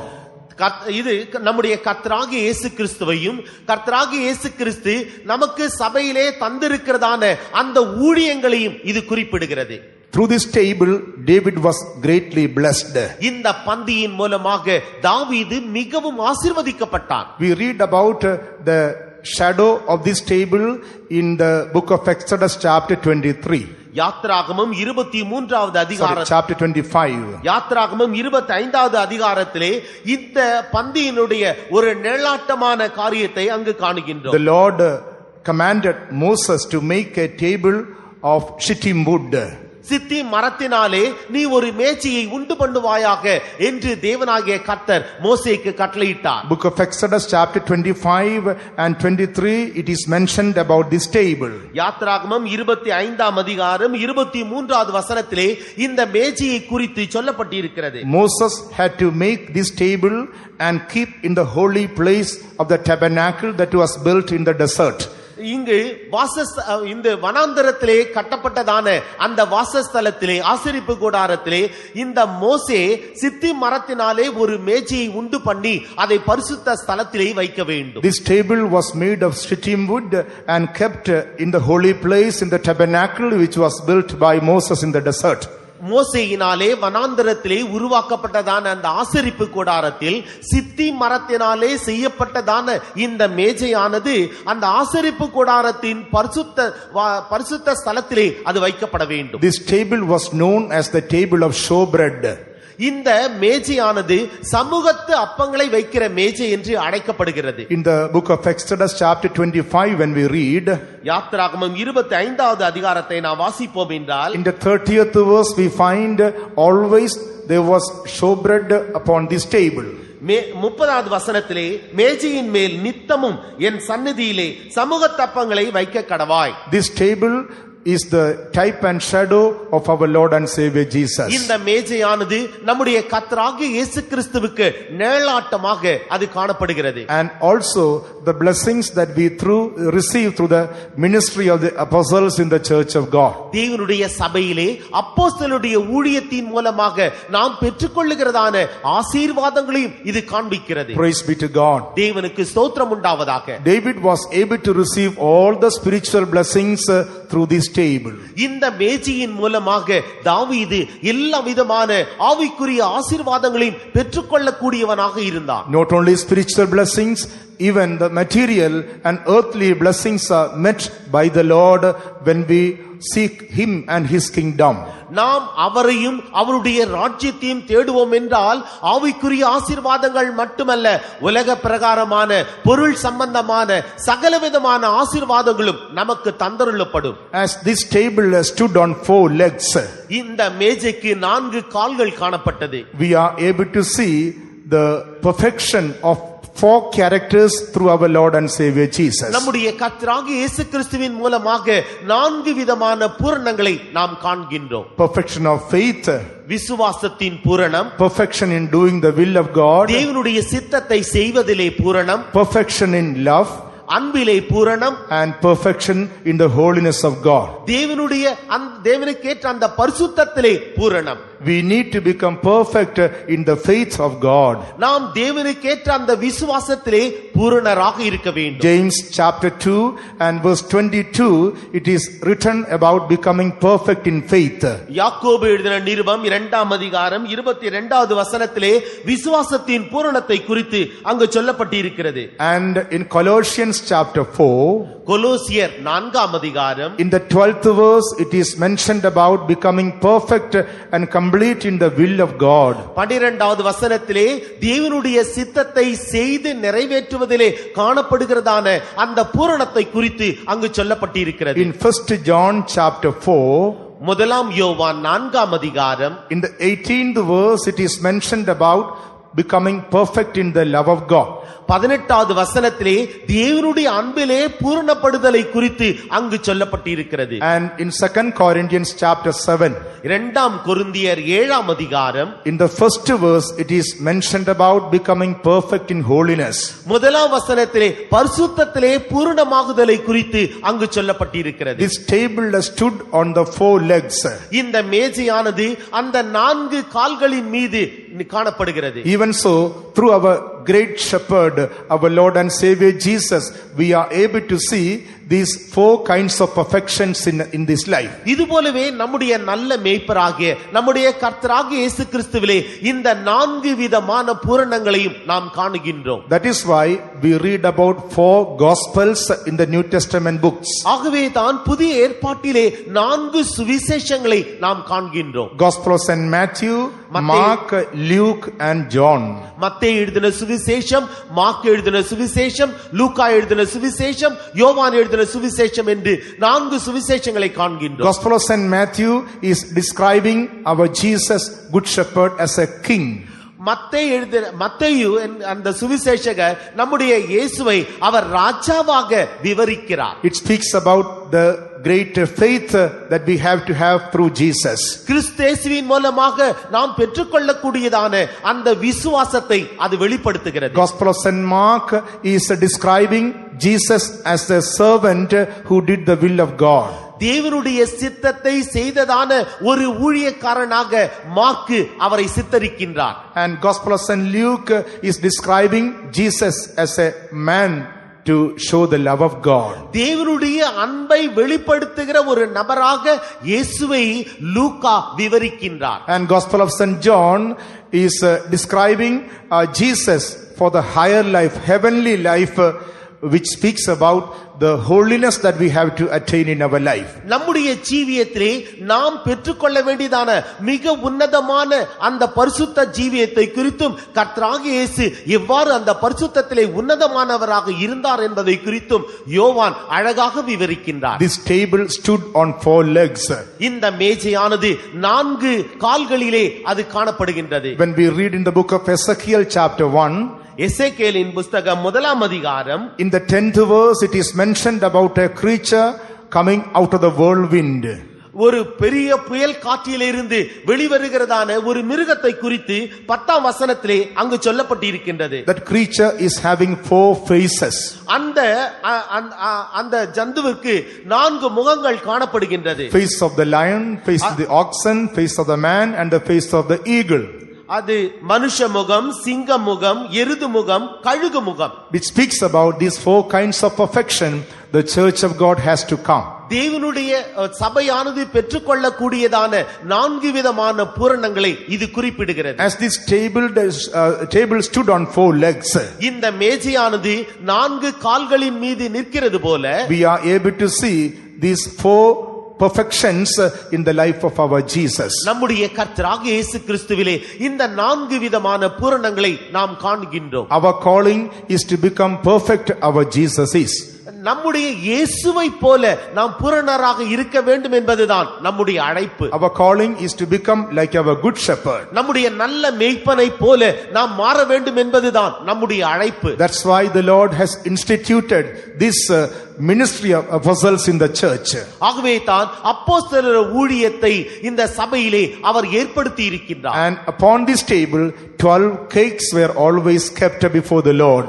இந்த மேஜையின் மீது எப்பொழுதும் 12 சமூகத்து அப்பங்கள் அங்கு வைக்கப்பட்டிருந்தது. Number 12 speaks about the number of the apostles or disciples who were chosen by our good shepherd Jesus. 12 என்று நாம் சொல்லுகின்ற நேரத்திலே நம்முடைய நல்ல மேய்ப்பராகிய கர்த்தராகிய இயேசு கிறிஸ்துவினால் தேர்ந்தெடுக்கப்பட்டதான 12 சீஷர்களை அப்போஸ்தலரை அது குறிப்பிடுகிறது. And 12 cakes speak about the apostolic doctrines and fellowship and breaking of bread and prayers, the communion which God has given us. இந்த 12 சமூகத்து அப்பங்கள் என்று சொல்லும் பொழுது பரிசுத்தவானுடைய ஐக்கியத்தையும் அவருடைய அந்யோன்யத்தையும் அவருடைய அற்பம் பெற்றுதலையும் அவர்களோடு கூட உள்ளதான அந்த உறவையும் அது குறிப்பிடுகிறது. Beloved ones, we need to eat from this table. பிரியமானவர்களே, நாம் இந்த மேஜையிலிருந்து சாப்பிட வேண்டும். We need to satisfy our hunger from this table. இந்த மேஜையிலிருந்து கிடைக்கின்ற அந்த அப்பத்தினாலே நம்முடைய பசியை நாம் ஆற்றிக்கொள்ள வேண்டும். We must fulfill the hunger through the bread that is falling from this table. இந்த மேஜையிலிருந்து கீழே விழுகின்ற துணிக்கைகளினாலே நம்முடைய பசியை நாம் ஆற்றிக்கொள்ள வேண்டும். That's why our Jesus died on the cross of Calvary for us. ஆகவே தான் நமக்காக நம்முடைய இயேசு கல்வாரி சிலுவையிலே மரித்தார். When he died on the cross of Calvary, his flesh was torn on our behalf. Kalvari சிலுவையிலே அவர் மரித்த பொழுது நமக்காக அவருடைய சரீரமானது கிழிக்கப்பட்டது. What do we find on this table? இந்த மேஜையிலே நாம் என்னத்தை காண்கிறோம்? We find 12 cakes kept on this table in 2 rows. இந்த 2 வரிசைகளாக 12 அப்பங்கள் அங்கு அடுக்கி வைக்கப்பட்டிருந்தது. These 2 rows of cakes speak about the apostles' doctrine and the fellowship in the church. இங்கே அந்த 2 வரிசைகள் என்று சொல்லும் பொழுது அப்போஸ்தலருடைய உபதேசத்தையும் அவருடைய ஊழியத்தையும் அது காண்பிக்கிறது. Also the bread speaks about various other blessings that we receive in our life. அந்த அப்பங்கள் என்று சொல்லுகின்ற பொழுது நம்முடைய ஜீவியத்திலே நாம் பெற்றுக்கொள்ளுகிறதான அநேக ஆசீர்வாதங்களை அது குறிப்பிடுகிறது. Jesus, our good shepherd, is the bread of life. இயேசு நம்முடைய நல்ல மேய்ப்பன், அவரே ஜீவ அப்பமாக இருக்கின்றார். When we receive him our heart as our savior, நம்முடைய இரட்சகராக நம்முடைய இருதயத்திலே நாம் அவரை ஏற்றுக்கொள்ளுகின்ற போது he gives us eternal life. அவர் நமக்கு நித்திய ஜீவனை அளிக்கிறார். Yes, we need to eat the bread that is falling from this table. இந்த மேஜையிலிருந்து கீழே விடுகிற அப்ப துணிக்கைகள் நமக்கு தேவைப்படுகிறது. The other day we heard that the bread speaks about doing the will of God. இந்த அப்பம் என்று சொன்னால் தேவனுடைய சித்தத்தை செய்தல் என்கிறதான காரியத்தை நாம் ஏற்கனவே கேட்டோம். My meat is to do the will of him that sent me and to finish his work. என்னை அனுப்பினவருடைய சித்தத்தை செய்து அவருடைய கிரியைகளை முடிப்பதே என்னுடைய போஜனமாக இருக்கிறது. Also this bread speaks about the truth of divine healing. இந்த அப்பம் என்று சொல்லும் பொழுது அது தெய்வீக சுக சத்தியத்தை காண்பிக்கிறது. The other day we heard that the Canaanite woman came to Jesus for the healing of her daughter. தன்னுடைய மகளுடைய சரீர சுகத்திற்காக கானானிய ஸ்திரீ இயேசுவினிடத்திலே வந்தாள் என்று நாம் ஏற்கனவே கேட்டோம். Jesus said that this bread cannot be given to dogs. இந்த அப்பமானது நாய்களுக்கு தரப்பட மாட்டாது என்று இயேசு சொன்னார். But what was the answer of that woman? என்றாலும் அந்த ஸ்திரீயினுடைய பதில் என்ன? Yes Lord, truth Lord, dogs are eating the crumbs that are falling from the table. ஆம் கர்த்தாவே, நீர் சொல்வது உண்மைதான். என்றாலும் மேஜையிலிருந்து விழுகின்ற துணிக்கைகளை நாய்க்குட்டிகள் தின்னுமே என்று அவள் சொன்னாள். We need to humble ourselves like dogs in order to receive the truth of healing in our life. நம்முடைய ஜீவியத்திலே தெய்வீக சுகத்தை பெற்றுக்கொள்ளும்படியாக நாம் நம்மை தாழ்த்த வேண்டும். We need to humble ourselves and say, oh Lord, we are worse than dogs. ஆண்டவரே, நாங்கள் நாய்களை காட்டிலும் மிக மோசமானவர்கள் என்று நம்மை நாம் தாழ்த்த வேண்டும். We are waiting for the crumbs that are falling from your table. உம்முடைய மேஜையிலிருந்து விழுகின்றதான துணிக்கைகளுக்காக நாங்கள் ஏங்கிக் கொண்டிருக்கின்றோம். If you are sick or weak in your body tonight, our good shepherd who is able to heal us is in our midst. இந்த இரவிலே நீங்கள் வியாதிப்பட்டவர்களாக பலவீனமுள்ளவர்களாக இருப்பீர்கள் என்றால் உங்களை சுகப்படுத்தும்படியாக நம்முடைய நல்ல மேய்ப்பனாகிய இயேசு நம்முடைய மத்தியிலே இருக்கிறார். When that Canaanite woman said, truth Lord, the dogs are waiting for the crumbs that are falling from the table, Jesus said, oh woman, great is thy faith. கானானிய ஸ்திரீயை போல,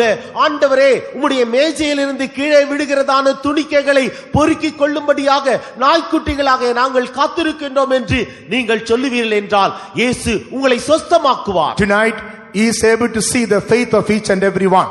உங்கள் ஒவ்வொருவரிலேயும் இந்த இரவிலே அவர் விசுவாசத்தை எதிர்பார்க்கிறார். We need to eat from the crumbs that are falling from the table. மேஜையிலிருந்து விழுகிறதான துணிக்கைகளை நாம் சாப்பிட மனதுள்ளவர்களாக இருக்க வேண்டும். In Gospel of St. Luke chapter 16, when we read about the table of the rich man, லூக்கா எழுதின சுவிசேஷம் 16ஆம் அதிகாரத்திலே அந்த ஐஸ்வர்யவானுடைய மேஜையை குறித்து நாம் in வாசிக்கின்றோம். this world we find various kinds of table.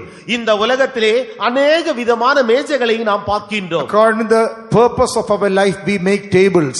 நம்முடைய ஜீவியத்தினுடைய காரியங்களை நிறைவேற்றிக் கொள்வதற்காக நாம் மேஜைகளை தயாரிக்கின்றோம். Dining table, அது உணவுக்காக வைக்கப்படுகிறதான அந்த மேஜை, official table, அது அலுவலகங்களிலே காணப்படுகின்றதான மேஜை, business table.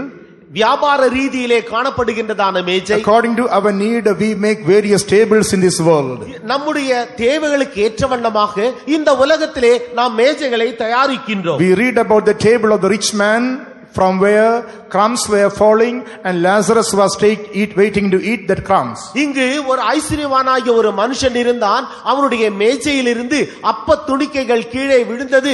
அந்த துணிக்கைகளை லாசர் என்கிறதான அந்த மனுஷன் அவன் அதை எடுத்து உட்கொண்டான் என்று வாசிக்கின்றோம். But we find that the rich man's life was totally ignoring this poor Lazarus.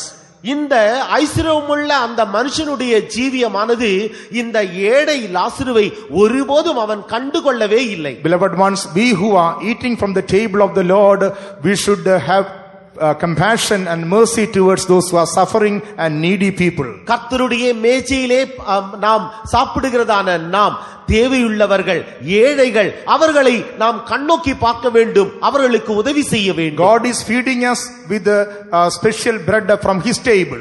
அவருடைய விசேஷித்த மேஜையிலிருந்து விசேஷமான அப்பத்தினாலே அவர் நம்மை போஷிக்கிறார். Both spiritually and physically he gives his bread. ஆவிக்குரிய பிரகாரமாகவும் சரீர பிரகாரமாகவும் அவருடைய அப்பத்தை நமக்கு தந்தருளுகிறார். Jesus taught the disciples to pray for the daily bread. அனுதின ஆகாரத்திற்காக ஜெபிக்க வேண்டும் என்று தம்முடைய சீஷர்களுக்கு இயேசு கற்றுக் கொடுத்தார். Daily bread can be compared to our material or earthly needs.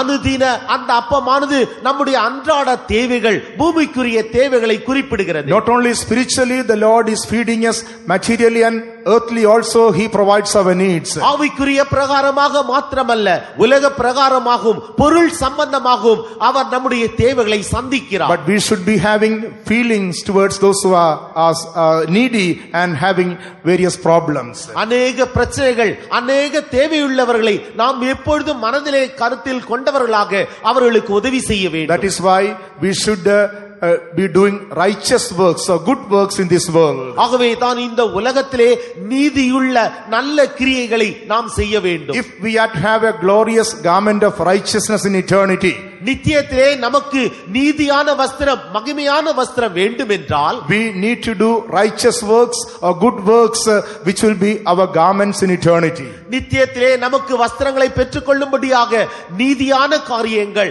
நல்ல காரியங்களை இப்பொழுதே பூமியிலே நாம் நடப்பிக்க வேண்டும். God has prepared this table for us in this world. இந்த உலகத்திலே தேவன் இந்த மேஜையை நமக்காக அவர் ஆயத்தம் பண்ணி இருக்கிறார். And as we enjoy this table and the blessings falling from the table, நாம் இந்த மேஜையில் காணப்படுகிறதான இந்த அப்பத்தை நாம் அனுபவித்துக் கொண்டிருக்கின்றதான நேரத்திலே அந்த துணிக்கைகள் கீழே விழும் என்றால் we must be willing to help those who are in need going through various difficulties. அநேக கஷ்டங்கள் பாடுகள் உபத்திரவங்களின் வழியாக கடந்து கொண்டிருக்கிறதான அந்த ஜனங்களுடைய தேவைகளையும் நாம் நிறைவேற்ற வேண்டும். Praise be to God.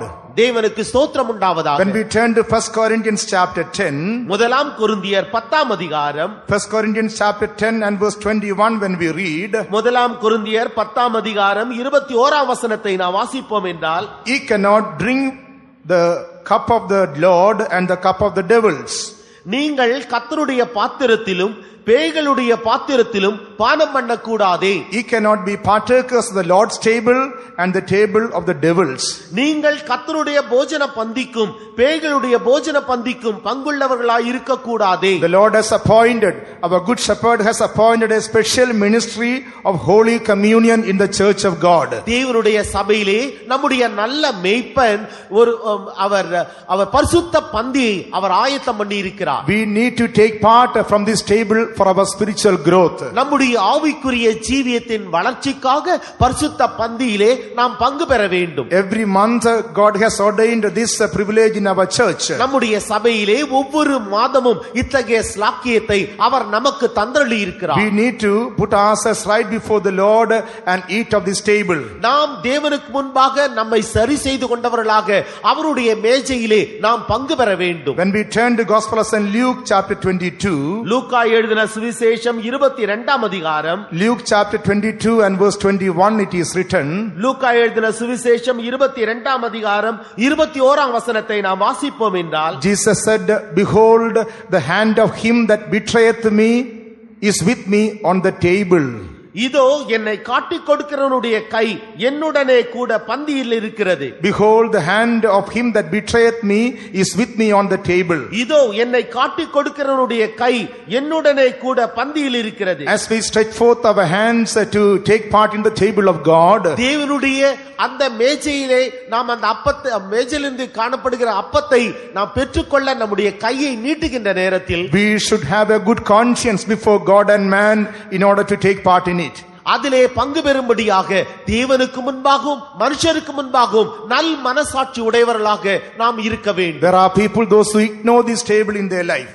தங்களுடைய ஜீவியத்திலே கர்த்தருடைய அந்த மேஜையை தள்ளி விடுகிறவர்களும் உண்டு. In Gospel of St. Luke chapter 24, when we read, லூக்கா எழுதின சுவிசேஷம் 24ஆம் அதிகாரத்திலே நாம் வாசிக்கின்ற நேரத்தில் verses 30 and 31, it is written, 30-31 வசனத்திலே எழுதப்பட்டிருக்கிறது, Jesus took bread, brake it and gave to them.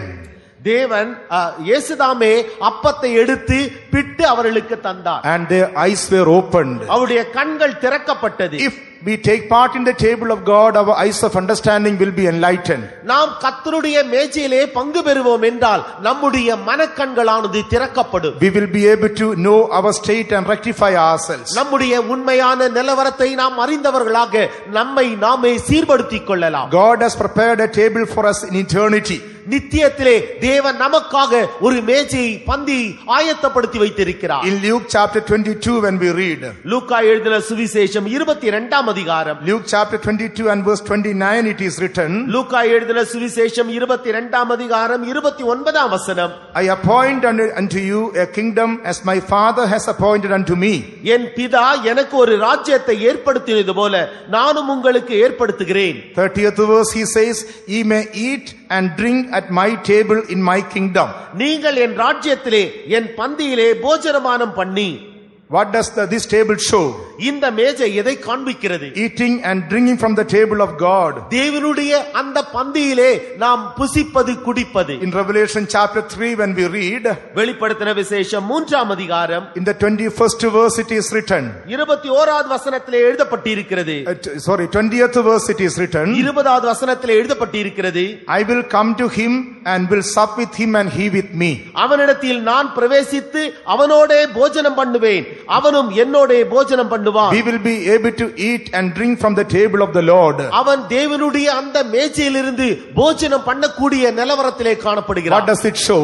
அது எதை குறிப்பிடுகிறது? 21st verse it is written, to him that overcometh will I grant to sit with me in my throne, even as I also overcame and am sat down with my Father in his throne. 21வது வசனத்திலே நான் ஜெயம் கொண்டு என் பிதாவினுடைய சிங்காசனத்திலே அவரோடு கூட உட்கார்ந்தது போல ஜெயம் கொள்ளுகிறவன் எவனோ அவனும் என்னுடைய சிங்காசனத்தில் என்னோட கூட உட்காரும்படிக்கு அருள் செய்வேன். Eating and drinking from the table speaks about living a victorious life. மேஜையிலுடைய அப்பத்தை புசிப்பது என்பது நாம் ஜெய ஜீவியத்தை செய்வதற்கு அடையாளம். Yes, God has prepared this table for us in this life. இந்த ஜீவியத்திலே தேவன் நமக்காக இந்த பந்தியை அவர் ஆயத்தம் பண்ணி இருக்கிறார். Our good shepherd, he overcame the world. நம்முடைய நல்ல மேய்ப்பன் அவர் உலகத்தை ஜெயித்தார். He overcame the flesh. அவர் மாம்சத்தை ஜெயித்தார். He overcame sin.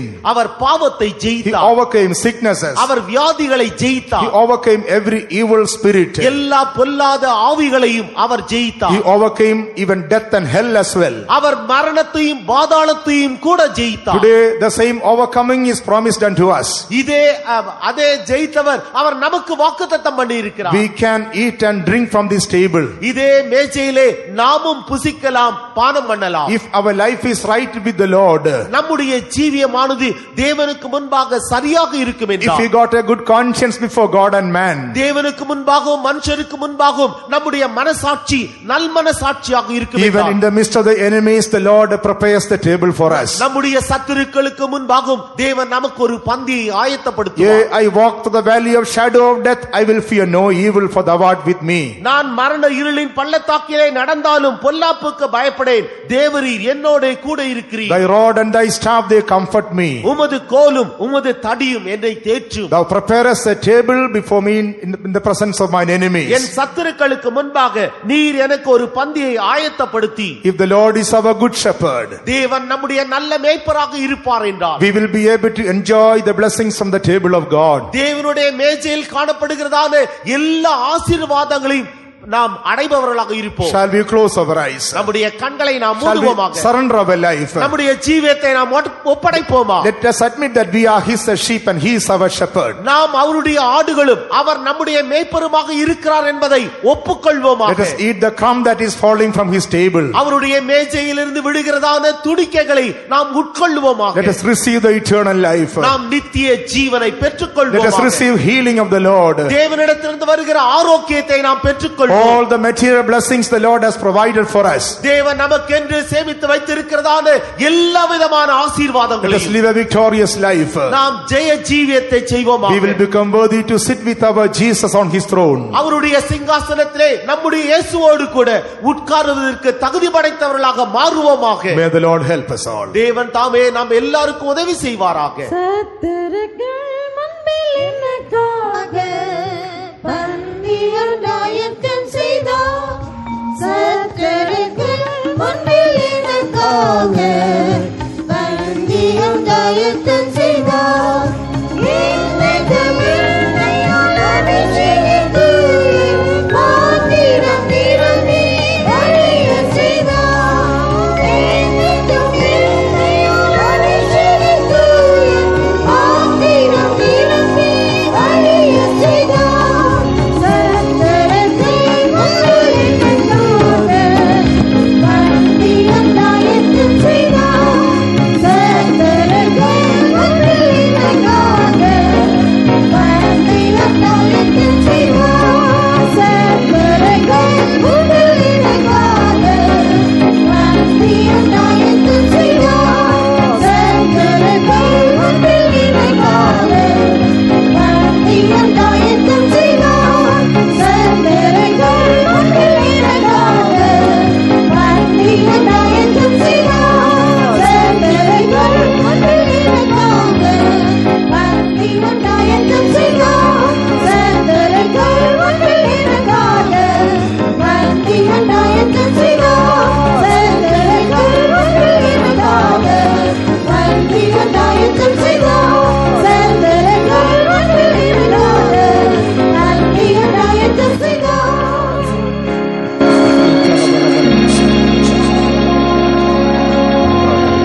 Shall we all stand up? நாம் எல்லாரும் எழும்பி நிற்போமா? I walk through the valley of the shadow of death. I will not fear, for thou art with me. இன்று வேத வசனத்திலிருந்து நாம் கேட்டோம், நான் மரண நிழலின் பள்ளத்தாக்கில் நடந்தாலும் பொல்லாப்புக்கு பயப்படேன், ஏனென்றால் தேவரீர் என்னோடு கூட இருக்கிறீர். Shall we all close our eyes? நாம் எல்லாரும் நம்முடைய கண்களை மூடுவோமா? If the Lord tarries, one day you and I all will die. நம்முடைய கர்த்தர் வர தாமதித்தால் ஒரு நாளில் நீங்களும் நானும் நாம் எல்லாரும் மரிக்க வேண்டி இருக்கும். But we don't need to have any fear, beloved ones. ஆனால் அருமையானவர்களே, அதை பற்றி நாம் பயப்பட வேண்டிய அவசியம் இல்லை. Perhaps tonight some of us may die. ஒருவேளை இன்று இரவு கூட சிலர் மரிக்கலாம். But there is nothing to fear. ஆனால் பயப்படுவதற்கு ஒன்றுமே இல்லை. For thou art with me. நீர் என்னோடு கூட இருக்கிறீர். He swallowed up death by his life. அவர் தன்னுடைய ஜீவனால் மரணத்தை ஜெயமாக விழுங்கிவிட்டார். He abolished death. அவர் மரணத்தை பரிகரித்து விட்டார். And brought life and immortality through the gospel. சுவிசேஷத்தினால் ஜீவனையும் அழியாமையும் வெளியரங்கமாக்கினார். There is nothing to be afraid of our end. நம்முடைய முடிவை குறித்து நாம் பயப்படுவதற்கு ஒன்றுமே அவசியமில்லை. It's going to be a glorious end. அது ஒரு மகிமையான முடிவாக இருக்க போகிறது. The Lord is going to be with us that time. ஏனென்றால் அந்த வேளையில் கர்த்தர் நம்மோடு கூட இருக்க போகிறார். And he is going to walk with us. அவர் நம்மோடு கூட நடந்து செல்ல போகிறார். He is going to hold our hands. அவர் நம்முடைய கரங்களை பிடிக்க போகிறார். Hallelujah. Hallelujah. மரண பள்ளத்தாக்கில் நடந்திடினோம் யாரும் தேங்கிக்குமாச்சே மரண பள்ளத்தாக்கில் நடந்திடினோம் யாரும் தேங்கிக்குமாச்சே கர்த்தரை நோடி நாம் இருப்பதாலே அவர் தோன்றி என்னை தேடிடுமே கர்த்தரை நோடி நாம் இருப்பதாலே அவர் தோன்றி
Hallelujah. Hallelujah. Hallelujah.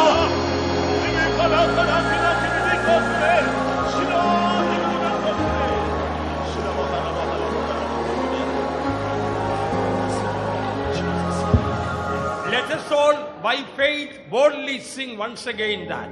நாம் விசுவாசத்தோடு தைரியமாய் மறுபடியும் அந்த பல்லவியை பாடுவோமாக. Let it be a personal testimony today. அது நம்முடைய தனிப்பட்ட சாட்சியாக இன்றைக்கு மாறட்டும். மரண பள்ளத்தாக்கு என்னக்காக மரண பள்ளத்தாக்கில் நடந்தேனோ மாபெரும் திகுமாச்சே. மரண பள்ளத்தாக்கில் நடந்தேனோ மாபெரும் திகுமாச்சே.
Hallelujah. Hallelujah. Hallelujah. Hallelujah. Hallelujah. Hallelujah. Hallelujah.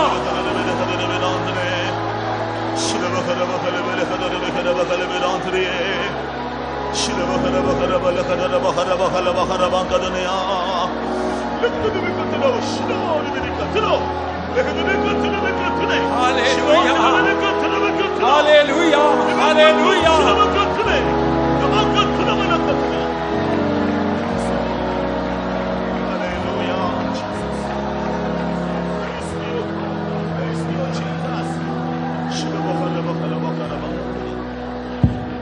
Fear not, my child. என் பிள்ளையே பயப்பட வேண்டாம். In me you have everything. எனக்குள் உனக்கு வேண்டிய எல்லாம் இருக்கிறது. I am your shepherd. நானே உன்னுடைய மேய்ப்பன். I am your bread of life. நான் உன்னுடைய ஜீவ அப்பம். I am everything for you. நான் உனக்கு எல்லாவற்றுக்கும் எல்லாமா இருக்கிறேன்.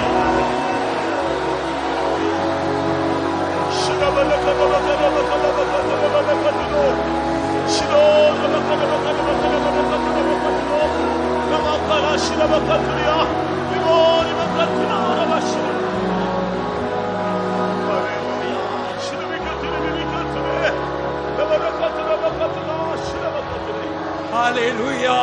Hallelujah. Hallelujah. Hallelujah. Ulamdara nigada tekkelamdara shanamdara nigada. Ulamdara shanamdara nigada.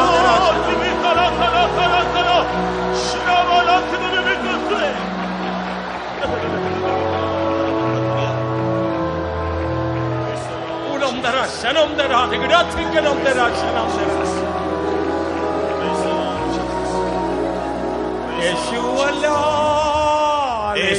இயேசுவல்லால் இன்பமிகத்தில் வேறு எங்குமில்லையே.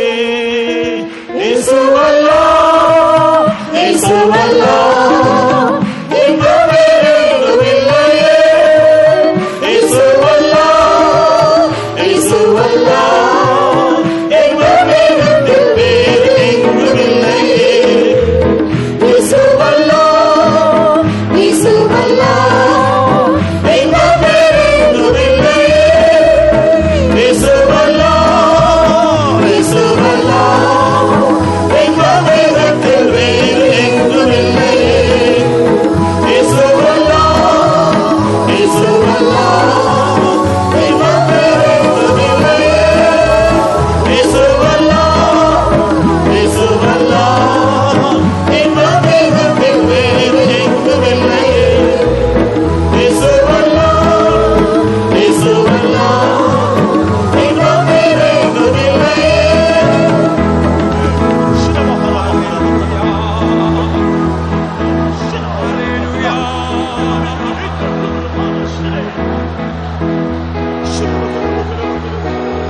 Hallelujah. Hallelujah. Hallelujah.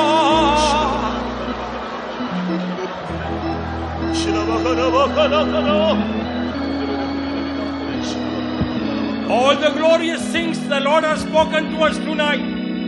Lift up the hands and praise God. இன்றிரவு நம்முடைய மத்தியிலே மகிமையான காரியங்கள் எல்லாம் கர்த்தர் நம்மோடு பேசினபடியினால் நாம் நம்முடைய கரங்களை உயர்த்தவரை ஸ்தோத்திரம் பண்ணுவோம். Praise the Lord. Praise the Lord. Praise the Lord. Praise the Lord. Praise the Lord. Praise the Lord. Praise the Lord. Our good shepherd will not leave us nor forsake us even till the last breath of life. For that confidence, let's praise God. நம்முடைய நல்ல மேய்ப்பன் நம்முடைய கடைசி மூச்சு வரையிலும் நம்மை கைவிடவும் மாட்டார், நம்மை மட்டும் விலகவும் மாட்டார். அந்த நம்பிக்கையை நமக்கு தந்திருக்கிறபடியால் அவரை ஸ்தோத்திரம் பண்ணுவோம். Praise the Lord. Praise the Lord.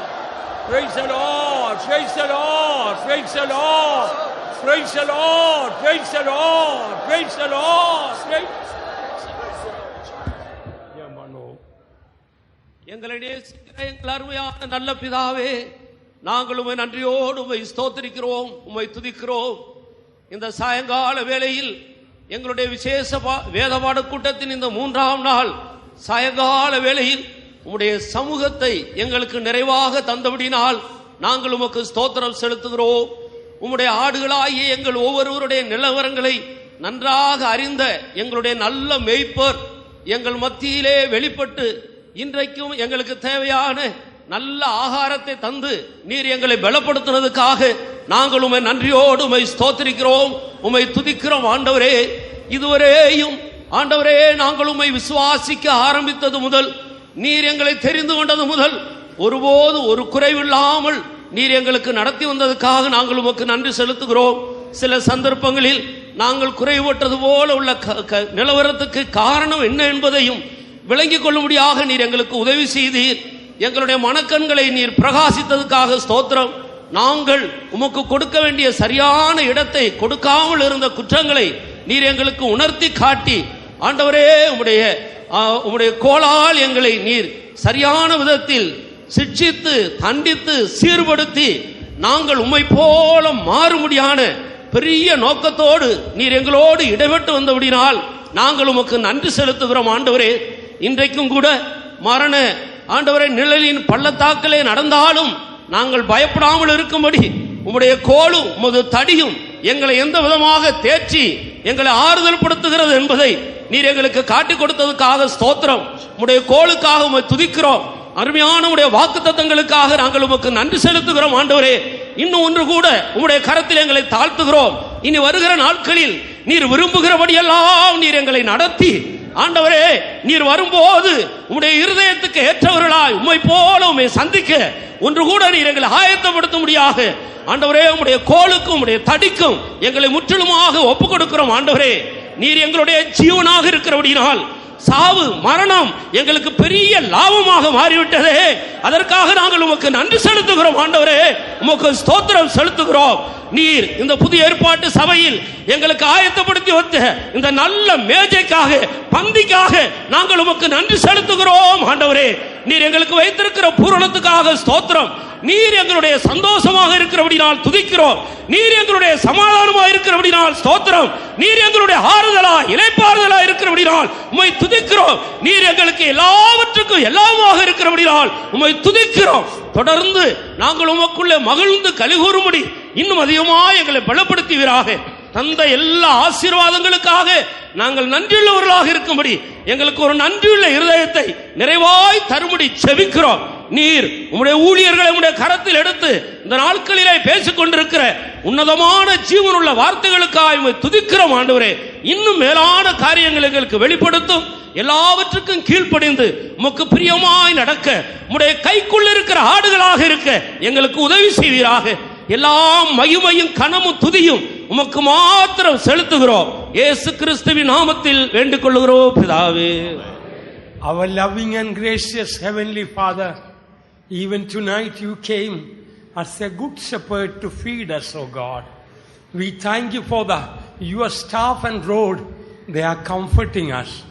Lord, when you are correcting us and chastening us, give us a heart that we may take it as a comfort rather than, Lord, irritation, rather than getting upset, O God.